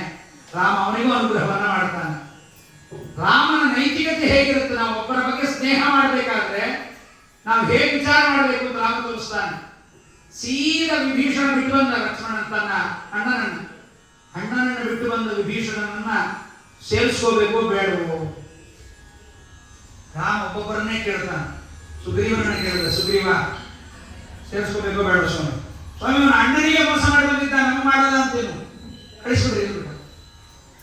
ಅಣ್ಣನಿಗೆ ಮೋಸ ಮಾಡಿದ, ನಾವು ನಾಳೆ ನಮ್ಮ ರಹಸ್ಯ ಹೇಳ್ತಾನೆ ಅಂತ ಏನ್ ಗೊತ್ತಿಲ್ಲ, ಅದರಿಂದ ಬೇಡ. ಬ್ರಿಟಿಷ್ ಹಾಗೆ ಮಾಡ್ತಿದ್ರಂತೆ. ಅವ್ರ ಕಡೆ ರಹಸ್ಯ ಎಲ್ಲ ತಿಳ್ಕೊಂಡ್ಬಂದ್ರೆ ನಿಂಗೆ ಏನಾದ್ರು ಕೊಡ್ತೀನಿ ಅಂತ ಅವನು ಬರ್ತಾನೆ. ಎಲ್ಲ ರಹಸ್ಯ ಹೇಳಿದ್ರೆ ಅವನು ಗುಂಡಿಟ್ಟು ಬಂದ್ಬಿಡ್ತಿದ್ದಾನೆ. ಯಾಕೆಂದ್ರೆ ನೀನಿವತ್ತು ನಿಮ್ಮ ಸ್ವಾಮಿಯ ಬಗ್ಗೆ, ನಿಮ್ಮ ಒಡೆಯನ ಬಗ್ಗೆ ನೀನು ಈ ರೀತಿ ಹೇಳಿದವನು ನಾಳೆ ನಮ್ಮನೆ ಸೇರಿಸ್ಕೊಂಡು ನಮಗೂ ಹೇಳ್ತೇನೆ. ನೀನು ಇನ್ನೊಬ್ರು ದುಡ್ಡು ಕೊಟ್ರೆ ಅದಕ್ಕೆ ವಿಭೀಷಣನ ಬಗ್ಗೆ ಎಲ್ಲರೂ ಹೇಳ್ತಾರೆ, ಯಾರ ಮಾತನ್ನು ಕೇಳೋದು. ಯಾರು ವಿಭೀಷಣನ ಮನೆಗೆ ಹೋಗಿ ನೋಡಿದವರು ಅಲ್ಲವೇ ಅಲ್ಲ, ಹನುಮಂತ ಮಾತ್ರ ಹೋದನು. ಹನುಮ ವಿಭೀಷಣನ ಮನೆಗೆ ಹೋಗಿದ್ದ. ಆಗ ವಿಭೀಷಣ ಕರ್ಕೋಬೇಕಾಗಲ್ವಾ ಹನುಮಂತ, ನೀ ಹೇಳುದು ಅವಶ್ಯವಾಗಿ ಸ್ವೀಕಾರ ಮಾಡಿರಿ ಸ್ವಾಮಿ. ಹನುಮಂತನ ಕೇಳ್ತಾನೆ, ಏನು ಅವನ ಗುಣ ಏನು? ಸ್ವಾಮಿ ನಾನು ಲಂಕಾಪಟ್ಟಣಕ್ಕೆ ಹೋದದ್ದು ಕೇವಲ ರಾವಣನ ಮನೆಗೆ ಬೆಂಕಿ ಇಡೋದಕ್ಕಾಗಿ ಆಗಲಿ, ಸೀತೆಯನ್ನು ನೋಡ್ಲಿಕ್ಕಾಗಿ ಆಗಲಿ ಯಾವುದಕ್ಕೂ ಅಲ್ಲ. ನಾನು ಬಂದದ್ದು ಹೋಗಿದ್ದೆ ಯಾಕೆ ಅಂದ್ರೆ ವಿಭೀಷಣನಿಗೆ ರಾಮನಾಮದ ಮಹಿಮೆಯನ್ನು ತೋರಿಸಲಿಕ್ಕೆ ಹೋಗಿದ್ದೆ. ರಾಮನಾಮ ನುಡಿದರೆ ಶ್ರೀರಾಮ ಅಂದರೆ ಸಾಕು, ಅದರ ಮಹಿಮೆ ಏನು ಅನ್ನೋದನ್ನು ಹೇಳಿ ರಾಮಮಂತ್ರವನ್ನು ಉಪದೇಶ ಮಾಡಲಿಕ್ಕೆ ಹೋಗಿದ್ದೆ. ಸಾತ್ವಿಕ ಸ್ವಾಮಿ ವಿಭೀಷಣ ಸ್ವೀಕಾರ ಮಾಡಬಹುದು. ಅದಕ್ಕೆ ನಾವು ಯಾರ ಮಾತನ್ನಾದ್ರೂ ಕೇಳಬೇಕಾಗಿದ್ರೆ ಸರಿಯಾದವರ ಬಾಯಲ್ಲಿ ಕೇಳಬೇಕು. ನಾವು ಅವರ ಯೋಗ್ಯರೇ ಅಯೋಗ್ಯರೇ ಅನ್ನೋದು ವಿಚಾರ ಮಾಡಿ ನೋಡಬೇಕು ಅನ್ನೋದನ್ನ ರಾಮ ವಿಭೀಷಣನ ಬಗ್ಗೆ ಹನುಮಂತ ಹೇಳಿದ ಮಾತನ್ನೇ ತಾನು ಸ್ವೀಕಾರ ಮಾಡ್ತಾನೆ. ಹೀಗೆ ಒಂದೊಂದು ಪಾತ್ರಗಳು ನಮಗೆ ತೋರಿಸ್ತಾ ಹೋಗುತ್ತೆ. ಹೀಗೆ ವೇದವ್ಯಾಸ ದೇವರು ನಮ್ಮ ಮಹಾಭಾರತದ ಅನೇಕ ಪಾತ್ರಗಳ ಬಗ್ಗೆ ಹೇಳ್ತಾ ಸೂರ್ಯನ ವಂಶದ ಬಗ್ಗೆ ಹೇಳಿದ್ದಾರೆ. ಅನೇಕ ರಾಜರ ಬಗ್ಗೆ, ಸತ್ಯವ್ರತ ರಾಜ, ಹರಿಶ್ಚಂದ್ರ ರಾಜ, ಖಟ್ವಾಂಗ, ಯವನಾಶ್ವ, ಅನೇಕ ರಾಜರುಗಳ ಬಗ್ಗೆ ಹೇಳಿ ಈಗ ಕೃಷ್ಣನ ಕಥೆ ಹೇಳಿ ಅಂತ ಜನಮೇಜ ರಾಜ ಕೇಳಿದ್ದ. ಕೃಷ್ಣ ಹುಟ್ಟುವ ವಂಶದ ಕಥೆ ಹೇಳಬೇಕಾದ್ರೆ ಚಂದ್ರವಂಶದ ಕಥೆ ಹೇಳಬೇಕಂತೆ. ಚಂದ್ರ ಕೇಳಿದಂತೆ, ರಾಮನ ವಂಶದಲ್ಲಿ ರಾಮ ನೀನು ಸೂರ್ಯ ವಂಶದಲ್ಲಿ ಹುಟ್ಟಿದಿ, ನನ್ನ ವಂಶದಲ್ಲಿ ಹುಟ್ಟದೆ ಇದ್ರೆ ಗತಿ ಏನು ಅಂತ. ಅದಕ್ಕೆ ಕೃಷ್ಣ ಚಂದ್ರವಂಶದಲ್ಲೇ ಹುಟ್ಟುತ್ತೀನಿ ಅಂತ ಹುಣ್ಣಿಮೆ ದಿವಸ ಹುಟ್ಟುವುದಾಗಿತ್ತಲ್ಲ. ಕೃಷ್ಣ ಹುಟ್ಟಿಲ್ಲ. ಅದು ಕೃಷ್ಣ ಪಕ್ಷದಲ್ಲಿ ಅಷ್ಟಮಿ ರಾತ್ರದಲ್ಲಿ ಮಧ್ಯರಾತ್ರಿ ಚಂದ್ರೋದಯವಾಗುವಾಗ ಹುಡ್ತಾನೆ. ಎಲ್ಲ ಕಾರಣಗಳನ್ನು ಹೇಳ್ತಾರೆ. ಶ್ರೀಕೃಷ್ಣನ ಅವತಾರ ಮಾಡಿದ ವಂಶದ ಬಗ್ಗೆ ಹೇಳುವಾಗ ಬಹಳ ಅನೇಕ ವಿಚಾರಗಳು, ವಂಶಾವತಾರಗಳನ್ನು ಕೇಳಬೇಕು. ಪುರಾಣಗಳಲ್ಲಿ ಯಾರ್ಯಾರು ಪರಮಾತ್ಮನ ಸೇವೆ ಹೇಗೆ ಮಾಡಿದ್ರು ಎಂಬುದನ್ನು ತಿಳಿಸ್ತಾರೆ.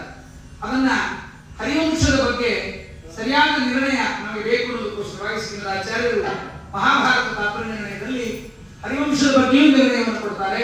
ಭಾರತದ ಬಗ್ಗೆಯೂ ಹೆಸರು ಮಹಾಭಾರತ ತಾತ್ಪರ್ಯ ನಿರ್ಣಯ ಅಂತ. ಮಹಾಭಾರತದಲ್ಲಿ ಹರಿವಂಶ ಬರುವುದರಿಂದ ಹರಿವಂಶಕ್ಕೂ ನಿರ್ಣಯವನ್ನು ಕೊಡ್ತಾರೆ.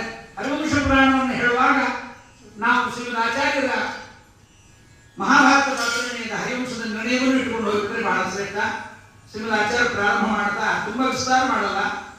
ಪಾಂಡವರ ಕೃಷ್ಣನ ಕಥೆಯನ್ನು ಕೇಳಲಿಕ್ಕೆ ಮೊದಲು ಚಂದ್ರವಂಶದ ವರ್ಣನೆ ಮಾಡಬೇಕು. ಶಶಾಂಕ ಪುತ್ರಾದ ಭಗತ್ಪುರೂರವಾಹ ತಸ್ಯಾಯುರಾಯೋ ನಹುಷೋ ಯಯಾತಿ ತಸ್ಯಾಸ ಪತ್ನಿ ಯುಗಲಂ ಸುತಾಚ ಪಂಚಾಭವನ್ ವಿಷ್ಣು ಪದೈಕ ಭಕ್ತಾಃ. ಚಂದ್ರವಂಶವನ್ನು ಹೇಳ್ತಾ, ಚಂದ್ರ ಹುಟ್ಟಿದ್ದು ಅತ್ರಿ ಋಷಿಗಳ ನೇತ್ರದಿಂದ. ಅತ್ರಿ ಬ್ರಹ್ಮದೇವರ ಮಗ, ಪರೀಚಿ, ಅತ್ರಿ, ಅಂಗಿರಸ, ಪುಲಸ್ತ್ಯ, ಪ್ರಹಕೃತು, ದಕ್ಷ, ನಾರದ, ಹೀಗೆ 10 ಜನ ಮಕ್ಕಳು ಅವರಿಗೆ ಹುಟ್ಟಿದ್ರು. ಆ 10 ಜನ ಮಕ್ಕಳ ಪೈಕಿ ಅತ್ರಿ ಋಷಿಗಳು ಒಬ್ಬರು. ಆ ಅತ್ರಿ ಋಷಿಗಳು, ಅದಕ್ಕೆ ನಾವು ಹೇಳ್ತೀವಿ ನೋಡಿ, ಚಂದ್ರನ ಬಗ್ಗೆ ಹೇಳುವಾಗ ಎಲ್ಲಿ ಅವಸರ, ಚಕ್ಲಿ ತಿನ್ಬೇಕು, ಕೊಡಬಳೆ ತಿನ್ಬೇಕು ಅಂತ ಅವಸರ. ಯಾವತ್ತೂ ಕೃಷ್ಣಾಷ್ಟಮಿ ದಿವಸ ರಾತ್ರಿ ಕರೆದು ಹೆಣ್ಮಕ್ಳಿಗೆಲ್ಲ ಸುಸ್ತಾಗಿಬಿಡ್ತಾರೆ, ಅವ್ರು ನಿದ್ದೆ ಮಾಡಿಬಿಡ್ತಾರೆ. ಇನ್ನು ಕೊಡ್ತಾರೆ ಅಂತ ಕಾದ ಮಕ್ಕಳು ಮಲ್ಕೊಂಡ್ಬಿಡ್ತಾರೆ. RCB ಎದ್ದಿರ್ತಾರೆ. ಅವತ್ತು ಕ್ರಿಕೆಟ್ ಮ್ಯಾಚ್ ಇದ್ರೆ ಎಲ್ಲ ದರಿದ್ರಗಳೆಲ್ಲ ಎದ್ದಿರ್ತಾರೆ. ಕೃಷ್ಣಾಷ್ಟಮಿ ಮಲ್ಕೊಂಡ್ಬಿಡ್ತಾರೆ, ಬಹಳ ಬೇಗ ನಿದ್ದೆ ಬಂದ್ಬಿಡ್ತಾರೆ. ಯಾರು ಗೆಲ್ತಾರೆ ಕುತ್ಕೊಂಡು ಬೆಟ್ಟಿಂಗ್ ಮಾಡ್ಕೊಂಡು ಕೂತಿರ್ತಾರೆ ಮನೆಗೆ. ಹೊಡೆದ ವಿಕೆಟ್ ಬಿತ್ತು ಅಂತ. ಅವತ್ತು ರಾತ್ರಿ ಕೃಷ್ಣ ಹುಟ್ಟಬೇಕಾದ್ರೆ ಅರ್ಘ್ಯ ಕೊಡ್ತೀವಿ ಚಂದ್ರನಿಗೆ. ಏನಂತ? ಜಾತಃ ಕಂಸವದಾರ್ಥ ಅಂತ ಕೃಷ್ಣನಿಗೆ ಹೇಳ್ತೀವಿ. ಅತ್ರಿನೇತ್ರ ಸಮುದ್ಭೂತಾಂ ಕ್ಷೀರೋದಾನವ ಸಂಭೂತಾಂ ಅಂತ ಎರಡು ಹೇಳ್ತೀವಿ. 2 ಬಾರಿ ಚಂದ್ರನ ಜನ್ಮ. ಒಂದು ಕ್ಷೀರ ಸಮುದ್ರದಲ್ಲಿ ಹುಟ್ಟಿದ್ದು, ಇನ್ನೊಂದು ಅತ್ರಿ ಋಷಿಗಳ ನೇತ್ರದಿಂದ ಹುಟ್ಟಿದ್ದು. ಅತ್ರಿ ಋಷಿಗಳು ಭಾರಿ ತಪಸ್ಸನ್ನು ಮಾಡ್ತಾ ಕಣ್ಣನ್ನ ತೆಕ್ಕೊಂಡು, ಕಣ್ಣನ್ನು ಮುಚ್ಚೋದೇ ಇಲ್ಲ, ಬೆಟ್ಟಿಸೋದೇ ಇಲ್ಲ, ಸೂರ್ಯಮಂಡಲವನ್ನು ನೋಡ್ತಾ ತಪಸ್ಸನ್ನು ಮಾಡ್ತಾರೆ ಅತ್ರಿ ಋಷಿಗಳು. ಆ ಮಾಡುವಾಗ ಅವರ ಕಣ್ಣಿನಿಂದ ನೀರು ಸುರಿತಾ ಇರುತ್ತೆ. ಆ ನೀರು ಸುರಿಯುವುದನ್ನು ವೇಸ್ಟ್ ಮಾಡಬಾರ್ದು ಅಂತ, ಅದು ದೇವರ ದರ್ಶನದಿಂದ ಆದ ಆನಂದ. ಆ ಅತ್ರಿ ಋಷಿಗಳ ನೇತ್ರದಿಂದ ಬಂದ ನೀರನ್ನೇ ಚಂದ್ರನಾಗಿ ಬಂದಿದ್ದಾನೆ. ಆ ಚಂದ್ರ ಮೂಲ ಪುರುಷ. ಚಂದ್ರವಂಶಕ್ಕೆ ಚಂದ್ರ ಮೂಲ ಪುರುಷ ಅಂದ್ರೆ ಸಾಕ್ಷಾತ್ ನಾರಾಯಣ, ನಾರಾಯಣನ ಮಗ ಬ್ರಹ್ಮ, ಬ್ರಹ್ಮದೇವರ ಮಗ ಅತ್ರಿಯ ನೇತ್ರ ಸಂಭೂತನಾದ ಚಂದ್ರ. ಈ ಚಂದ್ರ ಹುಟ್ಟಿದ್ದು ಆ ಆನಂದದ ಕಣ್ಣೀರಾದ್ರಿಂದ ಬೇಸಿಗೆ ಕಾಲದಲ್ಲಿ ಚಂದ್ರೋದಯವಾದ್ರೆ ಎಲ್ಲರಿಗೂ ಆನಂದ ಆಗೋದು. ಮಿಕ್ಕಿದ ಕಾಲದಲ್ಲಿ ಏನಾಗುತ್ತೋ ಗೊತ್ತಿಲ್ಲ. ಬೇಸಿಗೆ ಕಾಲದಲ್ಲಿ ಗ್ರೀಷ್ಮ ಋತುವಿನಲ್ಲಿ ಚಂದ್ರ ಬಂದ್ರೆ ಮಹಾರಾಯ ಬಂದ್ಯ, ಸೂರ್ಯನಿಗೆ ರಿಟೈರ್ಮೆಂಟ್ ಕೊಡ್ರಪ್ಪ, ಸಾಕು, ಎಲ್ಲ ಮಳೆ ಆಯ್ತಿನ, ಎಲ್ಲ ಮಳೆ ಚಲೋ ಆಯ್ತು, ಹೋಗಪ್ಪ ನೀನು ಮಹಾರಾಯ ಸೂರ್ಯ, ನಿನ್ನ ಹೆಂಡತಿ ಮಕ್ಕಳು ನೋಡ್ಕೊ ಅಂತ ಕಳಿಸ್ಬಿಡ್ತೀವಿ. ಆ ಚಂದ್ರ ಒಂದು ಅಶ್ವಮೇಧ ಯಾಗವನ್ನು ಮಾಡ್ತಾನೆ. ಚಂದ್ರ ಅಶ್ವಮೇಧ ಯಾಗವನ್ನು ಮಾಡಿದಾಗ ಬೃಹಸ್ಪತಿ ಆಚಾರ್ಯ ಯಜ್ಞವನ್ನು ಮಾಡಿಸಲಿಕ್ಕೆ ಬಂದಿರ್ತಾರೆ. ಯಜ್ಞ ಮಾಡಿಸಲಿಕ್ಕೆ ಬಂದ ಬೃಹಸ್ಪತಿ ಆಚಾರ ಮಾಡೋದು ತಾರೆ ಬಹಳ ಸುಂದರಿ. ಇದು ದೇವತೆಗಳ ಮನೆಗಳಲ್ಲಿ 2-3 ಕಡೆ ನಡೆದಿದೆ. ತಪ್ಪು ತಿಳ್ಕೊಬೇಡಿ. ಪುರಾಣದ ಕಥೆ ಹೇಳುವಾಗ ದೇವತೆಗಳ ಬಗ್ಗೆ ಹೇಳ್ತೀವಿ ಕೇಳ್ರಿ. ಅಗ್ನಿ ಸಪ್ತರ್ಷಿಗಳ ಮನೆಯಲ್ಲಿ ಯಜ್ಞ ಮಾಡ್ತಾ ಇದ್ರು. ಸಪ್ತರ್ಷಿಗಳು ಯಾರು? ಮರೀಚಿ ಇವರೆಲ್ಲ ಇದ್ದಾರಲ್ಲ, ವಶಿಷ್ಠ, ವಿಶ್ವಾಮಿತ್ರ ಎಲ್ಲ ಸಪ್ತರ್ಷಿಗಳು. ಯಜ್ಞ ಮಾಡುವಾಗ ಅವರ ಹೆಂಡತಿಗೂ ಹವಿಸ್ಸನ್ನು ಹಾಕ್ತಿದ್ರು. ಮತ್ತೆ ಇದನ್ನು ಕೆಟ್ಟದಾಗ್ತಿದ್ರು, ನಾವ್ಯಾಕೆ ಮಾಡಬಾರ್ದು ಅಂತ ಜನ ಹಂಗೆ ತಿಳಿತಾರೆ. ಆ ಅಗ್ನಿಯಲ್ಲಿ ಆಹುತಿಯನ್ನು ಕೊಡುವಾಗ ಹೆಂಡತಿಯ ಕೈ ಅದನ್ನ ಅಗ್ನಿ ಬಂದು ಸುಡ್ತಾ ಇತ್ತು, ತೆಗೆಸ್ತಾ ಇದ್ದಂತೆ. ಟಚಿಂಗ್ ಫೀಲ್ ಅನ್ನು ಸುಮ್ಮನೆ ಮುಟ್ಟುವುದೊಂದು. ಆ ಮುಟ್ಟಿದಕ್ಕೆ ಅವನಿಗೆ 2 ಹೆಣ್ಣಂದ್ರು, ಸ್ವಾ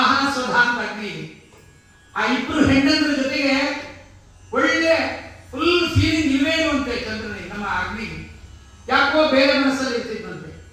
ಸ್ವಾಹ ಮತ್ತು ಸ್ವಧೆಯನ್ನು ನೋಡಿದ್ರೆ ಯಾಕೆ ನಮ್ಮ ಯಜಮಾನರಿಗೆ ಫೀಲಿಂಗ್ ಇಲ್ಲ, ಮೂಡ್ ಬರ್ತಾ ಇಲ್ಲ ನಮ್ಮ ಜೊತೆ ಇರುವಾಗ, ಯಾಕೆ ಹೀಗಾಗ್ತಾ ಇದೆ ವಿಚಾರ ಮಾಡಿ ನೋಡಿದಾಗ ಇವರು ಸಪ್ತರ್ಷಿಗಳ ಮನೆಗೆ ಹೋಗ್ತಾ ಇದ್ದಾರೆ. ಎಲ್ಲರ ಮಡದಿಯರ ಬಗ್ಗೆ ಇವರಿಗೆ ಮನಸ್ಸು ಹೋಗಿದೆ ಅಂತ ಹೇಳಿ ಇಬ್ಬರು ಹೆಂಡತಿ ಮಾಡ್ತಾರೆ. ದಿನಕ್ಕೊಬ್ಬ ಸಪ್ತರ್ಷಿಗಳ ಹೆಂಡತಿಯ ವೇಷ ಹಾಕೊಂಡು ಗಂಡನ ಬಳಿಗೆ ಬರ್ತಾರೆ. ಅಗ್ನಿ ಏನ್ ತಿಳಿತಾನೆ, ಅವರೇ ಬಂದಿದ್ದಾಳೆ ಅಂತ ಗೊತ್ತು. ಗಂಡಸರಿಗೋಸ್ಕರ ನಾ ಹೇಳಿಲ್ಲ, ಗಂಡಸರಿಗೆ ಜೋರಾಗಿರೋ ರೊಕ್ಕ ತೆಗೆದ್ರು ಗೊತ್ತಾಗಲ್ಲ, ನಾನು ಬಸರಿಯಾಗಿದ್ದೀನಿ ಸುಳ್ಳು ಹೇಳಿದ್ರು ಗೊತ್ತಾಗಲ್ಲ, ಏನ್ ಮಾಡಿದ್ರು ಪಾಪ ಗಂಡನ ಅಷ್ಟೊಂದು ಬೋಳೆ ಶಂಕರಗಳು ನೋಡಿದ್ರು. ನಾವು ಭಾಗವತದ ಕಥೆಯಲ್ಲಿ, ನಮ್ಮ ಪುರಾಣದ ಕಥೆ, ಆತ್ಮದೇವನ ಕಥೆ, ಮಾವಿನ ಹಣ್ಣನ್ನ ಆಕಳಿಗಿಟ್ಟು ಗೋಕರ್ಣ ಮಗ ಹೊಡ್ತಾನೆ, ಹೆಂಡತಿ ಬಸರಿಯಾಗಿದ್ದಾನೆ ಸುಳ್ಳು ಹೇಳಿ ದುಂದುಕಾರಿಯನ್ನು ಪಡೀತಾಳೆ. 9 ತಿಂಗಳು ಬಸರಿಯಾಗಿದ್ದಾನೆ ಅಂತ ಮೈಂಟೈನ್ ಮಾಡುದು ಗಂಡನು ತಿಳ್ಕೊಂಡ. ಹೆಂಗೆ ಮೋಸ. ಸೂರ್ಯನ ಕಥೆ ಹಂಗೈತಲ್ಲ, ಕೇಳಿದ್ರಲ್ಲ, ಸಂಜ್ಞಾದೇವಿ ಬಿಟ್ಟು ಹೋಗಿ 3 ಮಕ್ಕಳು ಛಾಯಾದೇವಿಯಲ್ಲಾದ್ರೂ ಸೂರ್ಯನಿಗೆ ಗೊತ್ತಾಗಲಿಲ್ಲ. ಇಲ್ಲೂ ಕೂಡ ಸಪ್ತರ್ಷಿಗಳ ಹೆಂಡತಿ ವೇಷ ಹಾಕೊಂಡು ಬರ್ತಾರೆ. ಅಗ್ನಿ ಬಹಳ ಖುಷಿಯಿಂದ ಅವ್ರ ಜೊತೆಗೆ ವಿಹಾರ ಮಾಡ್ತಾನೆ. 6 ಜನರ ಹೆಸರು, 6 ಜನರ ವೇಷವನ್ನು ಹಾಕೊಂಡು ಬರ್ತಾರೆ. ಯಾರು? ಸ್ವಾಹ ಮತ್ತು ಸ್ವಧ. ಅರುಂಧತಿ ದೇವಿಯ ಬಗ್ಗೆ ಹಾಕ್ಲಿಕ್ಕಾಗಲ್ಲ. ಅರುಂಧತಿ ದೇವಿಯ ವೇಷ ಹಾಕಲಿಕ್ಕೆ ಬರೋದಿಲ್ಲ. ಯಾಕೆಂದ್ರೆ ಈ 6 ಜನ ಪಾತಿವ್ರತ್ಯದಲ್ಲಿ ಸ್ವಲ್ಪ ಭಂಗ ಇತ್ತು, ಅರುಂಧತಿಯಲ್ಲಿ ಭಂಗ ಇಲ್ಲ. ಅದಕ್ಕೆ ವಿಶ್ವಪಂಚಮಿ ದಿವಸ ಅರುಂಧತಿ ಸಹಿತ ಕಶ್ಯಪಾದಿ ಸಪ್ತರ್ಷಿ ಅಂತ ಕೃತ. ಬೇರೆ ಹೆಣ್ಣಂತ ಹೆಸರು ಹೇಳಲ್ಲ ಅಲ್ಲಿ. ಅದಕ್ಕೆ ಬರೀ 7 ಕಾಲಲ್ಲ, 8 ಕಾಲ ಇಟ್ಟಿರ್ತೀವಿ. 8ನೇ ಕಾಲ ಯಾರು? ಅರುಂಧತಿ. ಅದಕ್ಕೆ ಮದುವೆಯಾದಾಗ ಯಾರು ತೋರಿಸ್ತಾರೆ? ಅಷ್ಟು ಸುಳ್ಳು ಹೇಳೋದೇ ಅವಾಗ. ಮಧ್ಯಾಹ್ನ 3 ಗಂಟೆಗೆ ಹೆಂಡತಿ ಕೈ ಹಿಡಿದ ಅಂದ್ರೆ ಅವನಿಗೆ ಸ್ಟಾರ್ಸ್ ಕಾಣಿಸ್ತವೆ. ಕಂಡು ಯಾರು ನಾವು ತಿಳಿಸಿ ಅರುಂಧತಿ ಎಲ್ಲಿರ್ತಾರೋ ಗೊತ್ತಿಲ್ಲ. ಮದುವೆ ಆದ್ಮೇಲೆ ಯಾವ ತರ ಟ್ರೈ ಮಾಡಿರ್ತೀರ ಅರುಂಧತಿ ನೋಡ್ಲಿಕ್ಕೆ? ಏನೋ ಹೇಳಿದ ಆಚಾರ್ಯ ತೋರಿಸಿದ್ರು ಅರುಂಧತಿ ನಕ್ಷತ್ರ ನೋಡಿದ್ವಿ, ಅದು ಎಲ್ಲಿರ್ತಾವ ನೋಡ್ರಿ. ನೋಡಿದ್ರೆ ಹೆಂಡತಿ ತೋರಿಸ್ತಾರಂತೆ ಗಂಡ ನೋಡ್ತಾನೆ. ಹಾಗೆ ಅಂದ್ರೆ ಹೆಂಡತಿ ತೋರಿಸಿದ್ದಲ್ಲ ತಾರೆ. ಅದಕ್ಕೆ ಅರುಂಧತಿಯಲ್ಲಿರ್ತಕ್ಕಂಥ ಸಾಮರ್ಥ್ಯ ಬೇರೊಬ್ಬರಲ್ಲಿಲ್ಲ. ಹಾಗಾಗಿ ಅರುಂಧತಿ ಬಗ್ಗೆ ಹಾಕ್ಲಿಕ್ಕೆ ಆಗಿಲ್ಲ. ಚಂದ್ರನಿಗೆ ಬೃಹಸ್ಪತಿ ಆಚಾರ ಮಾಡಿದ್ರೆ ತಾರೆಯ ಬಗ್ಗೆ ಮನಸ್ಸು ಹೋಗ್ಬಿಡುತ್ತೆ. ತಾರೆಯಲ್ಲಿ ಮನಸ್ಸಿಟ್ಕೊಂಡು ತಾರೆ ಕೂಡ ಇವನನ್ನೇ ನೋಡ್ತಿರ್ತಾಳೆ. ನೀವು ರಾಶಿಯಾಗ ಚಂದ್ರ ರೂಪವಂತ. ಯಾಕೆ ಚಂದ್ರ ಅಷ್ಟೊಂದು ರೂಪವಂತ ಅಂದ್ರೆ ಪರಮಾತ್ಮನ ಮನಸ್ಸಿನಿಂದ ಹುಟ್ಟಿದವನು. ಇವನಿಗೆ 3 ಕಡೆ ಜನ್ಮ. ಒಂದು ಕಡೆ ಅತಿಋಷಿಗಳ ಕಣ್ಣಿಂದ, ಕ್ಷೀರ ಸಮುದ್ರದ ಕಡೆಯಿಂದ ಪರಮಾತ್ಮ. ಚಂದ್ರಮ ಮನಸ್ಸೋ ಜಾತ ಚಕ್ಷೋ ಸೂರ್ಯೋ ಅಜಾಯತ. ಇವರು ಹುಟ್ಟಿದ್ದು ಪರಮಾತ್ಮನ ಮನಸ್ಸಿಂದ. ಪರಮಾತ್ಮನ ಮನಸ್ಸು ಹೇಗಿರುತ್ತೆ ಅಂದ್ರೆ ಚಂದ್ರ ನೋಡ್ಬೇಕು, ಅಷ್ಟು ಲಕಲಕ ಇರ್ತಾನೆ ಚಂದ್ರ. ಪರಮಾತ್ಮನ ಮನಸ್ಸಾಗಿರುತ್ತೆ. ತಾರೆಗೆ ಕಣ್ಸನ್ನ ಮಾಡ್ಬಿಡ್ತಾನೆ, ಮನೆ ಹತ್ರ ಕೂಡ ಬೀಗ ಹಾಕಿ ಬಿಡ್ತಾನೆ ಚಂದ್ರ. ಬೃಹಸ್ಪತಿ ಆಚಾರ್ಯ ಅಕ್ಕಿ ಬೇಳೆ, ಪುರೋಹಿತಿಗೆ ಬಂದ ತೆಂಗಿನಕಾಯಿ, ಅಕ್ಕಿ ಬೇಳೆ, ಕುಡಿಸೋದ್ ಗಣ ಎಲ್ಲ ತೆಗೆದಿರ್ಬೇಕು. ಹೆಂಡತಿಯಲ್ಲಿ ನೋಡ್ತಾರೆ, ಬರಲೇ ಒಳ್ಳು. ಪ್ರತಿ ಪೌರೋಹಿತ್ಯಕ್ಕೆ ಹೋದಾಗ ಹೆಂಡತಿ ಒಂದು ಬ್ಯಾಗ್ ಹಿಡ್ಕೊತಿದ್ರು, ಅಕ್ಕಿ ಹಾಕ್ತಿದ್ರು, ತೆಂಗಿನಕಾಯಿ ಹಾಕ್ತಿದ್ರು. ಬರ್ಲಿಲ್ಲ, ಎಲ್ಲೋ ಹೋಗ್ಬಿಟ್ಟಿರ್ಬೇಕು, ಮನೆಗೆ ಹೋಗಿರ್ಬೇಕು, ಏನೋ ಹೆಂಗಸರು ತಾಪತ್ರಯ ಅಂತ ಮನೆಗೆ ಹೋಗ್ತಾರೆ. ಮನೆ ಬೀಗ ಹಾಕಿದೆ, ಮನೆಯಲ್ಲೂ ಇಲ್ಲ.